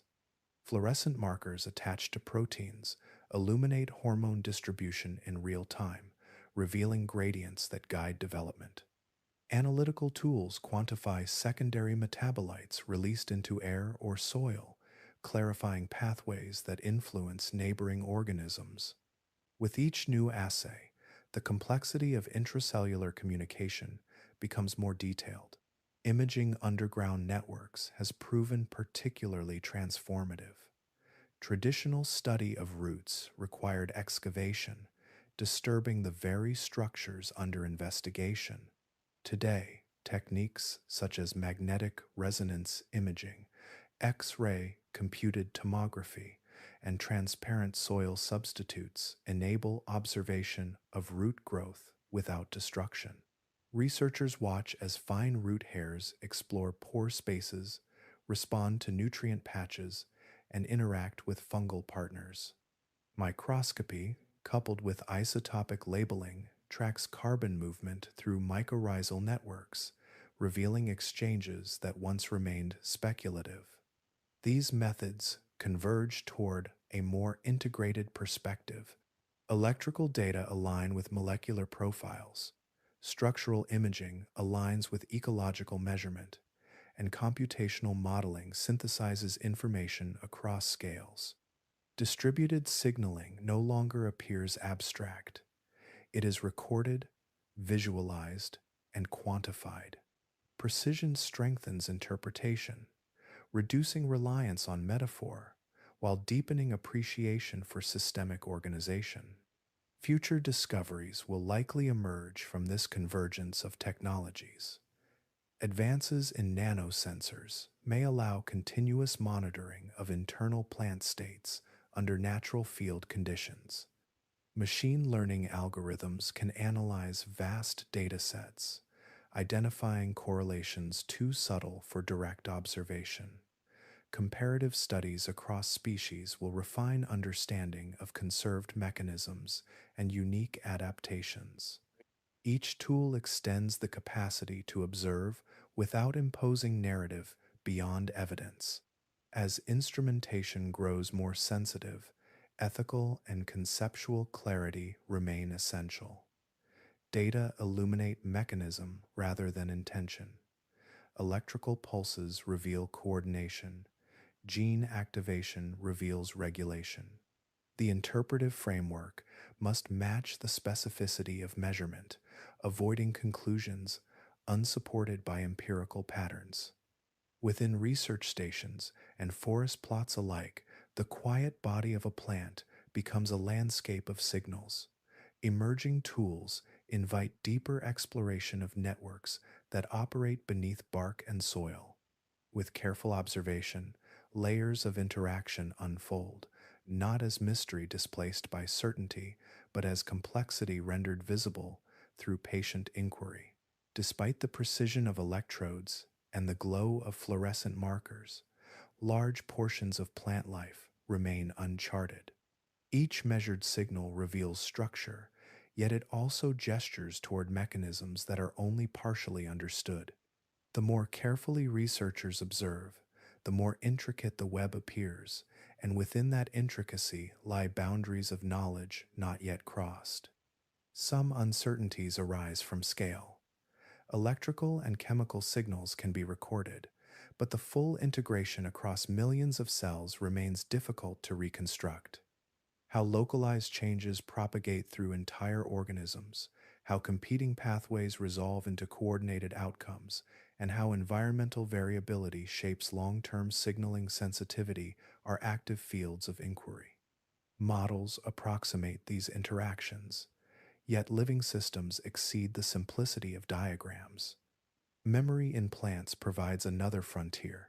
Experiments demonstrate persistent changes following stress, reflected in altered gene expression or hormonal balance. The molecular substrates of these lasting effects, including epigenetic modifications such as DNA methylation and histone adjustment, continue to be investigated. How stable these marks remain across generations, and how they interact with genetic diversity in natural populations, remains a developing story.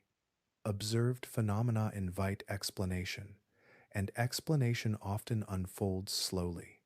Communication through soil and air still carries ambiguity. Volatile compounds released under attack can influence neighbors, yet the specificity and consistency of these responses vary across species and context. Mycorrhizal networks transmit carbon and possibly signaling molecules, but the extent to which such exchanges represent coordinated cooperation versus indirect consequence of shared fungal pathways is debated. Evidence accumulates, but interpretation demands caution. Questions also persist regarding the limits of plant sensing. Sensitivity to light, gravity, moisture, and mechanical stress is well documented.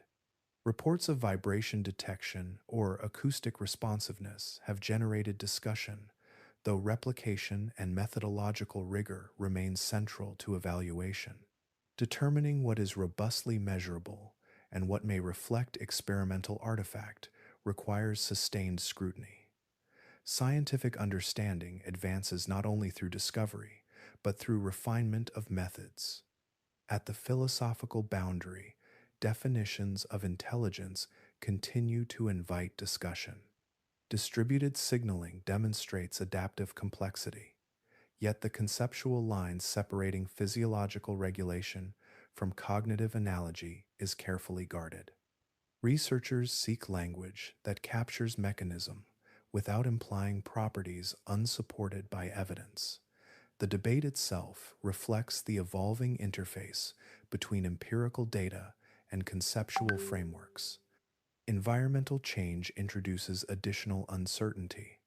Rapid shifts in climate, land use, and atmospheric chemistry challenge plant systems in ways not fully predictable from controlled experiments. Long-term ecological studies attempt to trace responses across decades, yet global conditions transform faster than datasets accumulate. Predicting resilience or vulnerability involves integrating physiology, genetics, community dynamics, and climate modeling, each with its own limitations.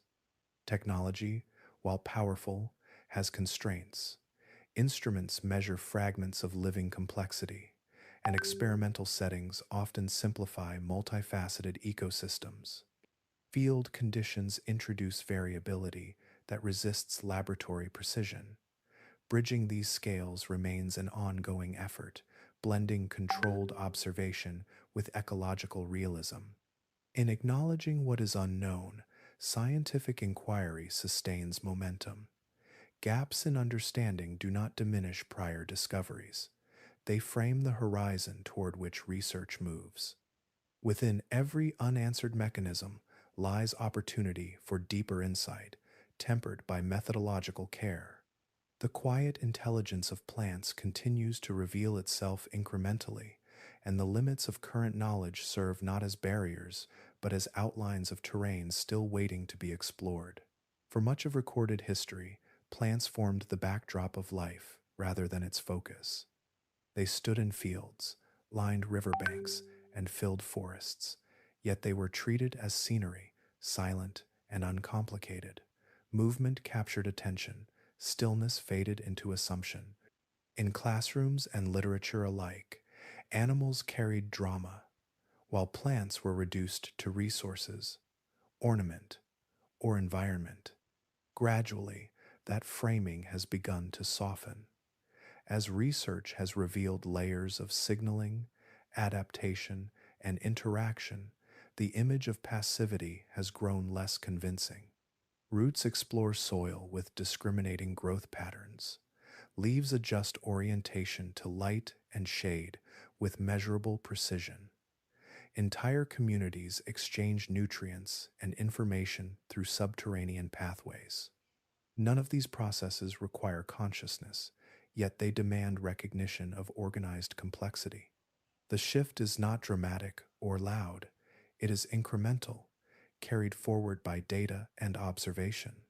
Each experiment that maps an electrical pulse, each imaging technique that reveals a fungal bridge, each molecular assay that traces a hormone gradient adds contour to the picture.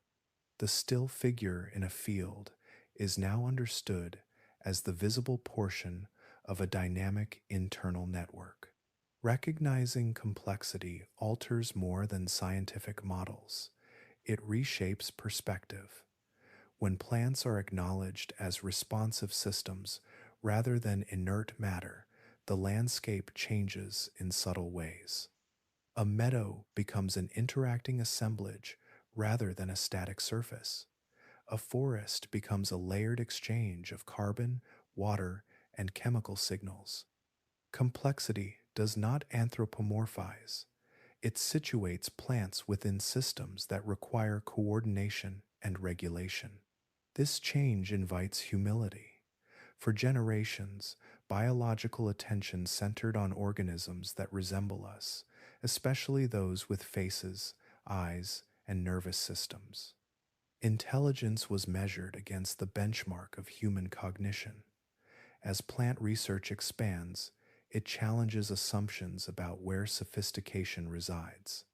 The recognition that elaborate regulation can occur without neurons broadens scientific awareness while tempering certainty. Humility in science does not diminish achievement, it strengthens it. By acknowledging earlier oversights, research communities demonstrate willingness to revise frameworks in light of evidence. Botanical study, once focused primarily on morphology and taxonomy, now integrates physiology, ecology, molecular biology, and systems theory. The quiet organism in the pot or forest plot becomes a nexus of investigation rather than an afterthought. Such perspective carries practical implications. Agriculture, conservation, and climate science all benefit from an appreciation of plant adaptability and interconnection. Understanding that vegetation participates actively in environmental feedback loops informs more nuanced management. The world of roots and leaves emerges as a partner in planetary processes, not merely a passive stage. The shift in perspective also refines language. Metaphors yield to mechanisms. Wonder aligns with measurement. Plants are neither mystified nor minimized. They are understood as life forms shaped by evolutionary pressures that favored distributed control and long-term stability. Recognizing this allows admiration without exaggeration. In the end, the change is quiet, like the organisms at its center. A field no longer appears mute. It appears structured by ongoing internal dialogue among cells and tissues. Science, attentive to detail and open to revision, adjusts its lens. Through this adjustment, a broader understanding of life unfolds, grounded in observation and marked by respect for complexity wherever it appears. There is a tendency to equate motion with meaning. Creatures that walk, hunt, speak, and build attract attention, their movements signaling intention and awareness. Yet beneath every step lies another form of activity, slower and less visible, shaping the conditions that make movement possible at all. The soil is not inert ground, but a layered exchange of roots, microbes, and chemical signals unfolding without spectacle. Intelligence does not always announce itself through speed or sound. In plants, responsiveness resides in gradients of hormones, shifts in gene expression, and subtle adjustments of growth. A stem inclines toward light without deliberation. Roots navigate moisture and mineral patterns with quiet precision. These actions lack conscious narration, yet they solve practical challenges, balancing resource acquisition, defense, and reproduction within changing environments. The ground beneath us hums with biochemical dialogue. Carbon flows from leaf to root, from root to fungus, from fungus to neighboring trees. Water ascends through xylem columns pulled by transpiration, sustaining cells that coordinate metabolism across tissues. Oxygen, produced in chloroplasts, diffuses outward, supporting aerobic life across continents. Each exchange reflects coordination at scales too small to perceive directly, yet essential to planetary stability. Life has never followed a single blueprint. Nervous systems emerged in animals as solutions to mobility and rapid interaction. Plants followed another path, developing distributed networks that emphasize integration over speed. Both strategies demonstrate that evolution refines what works within constraint. Problem solving does not require a head in every context. Sometimes it requires persistence rooted in place. Coexistence depends on recognizing these varied designs. Humans cultivate crops, manage forests, and reshape landscapes, yet remain dependent on photosynthesis and ecological balance. Plants, in turn, adapt to human influence within limits defined by physiology and environment. A relationship unfolds that is neither symmetrical nor indifferent, shaped by shared space and interwoven cycles. A softer way of seeing emerges when attention settles upon these interactions. Fields and forests become more than scenery. They become active participants in global processes. The absence of consciousness does not diminish significance. Instead, it highlights how complexity can arise through organized networks rather than centralized awareness. Respect follows from understanding, grounded in evidence rather than projection. Mystery remains, not as a void awaiting explanation, but as the horizon of inquiry. New instruments illuminate electrical pulses and molecular cascades, yet complete comprehension recedes as detail expands. The living planet contains layers of organization still being mapped, each discovery opening additional questions about integration and resilience. Standing on soil that breathes and cycles nutrients, one can sense continuity across forms of life. Intelligence appears not as a singular trait confined to certain bodies, but as diverse patterns of adaptation embedded in different architectures. Some forms speak and reflect, others absorb light and modulate growth. Together, they compose a biosphere sustained by varied strategies. In this broader view, plants need not resemble animals to command attention. Their stillness carries structure, their persistence carries influence, and their networks shape the world quietly. Allowing that reality to settle invites a gentler relationship with the landscapes that support us, where motion and stillness both hold meaning within the shared fabric of life.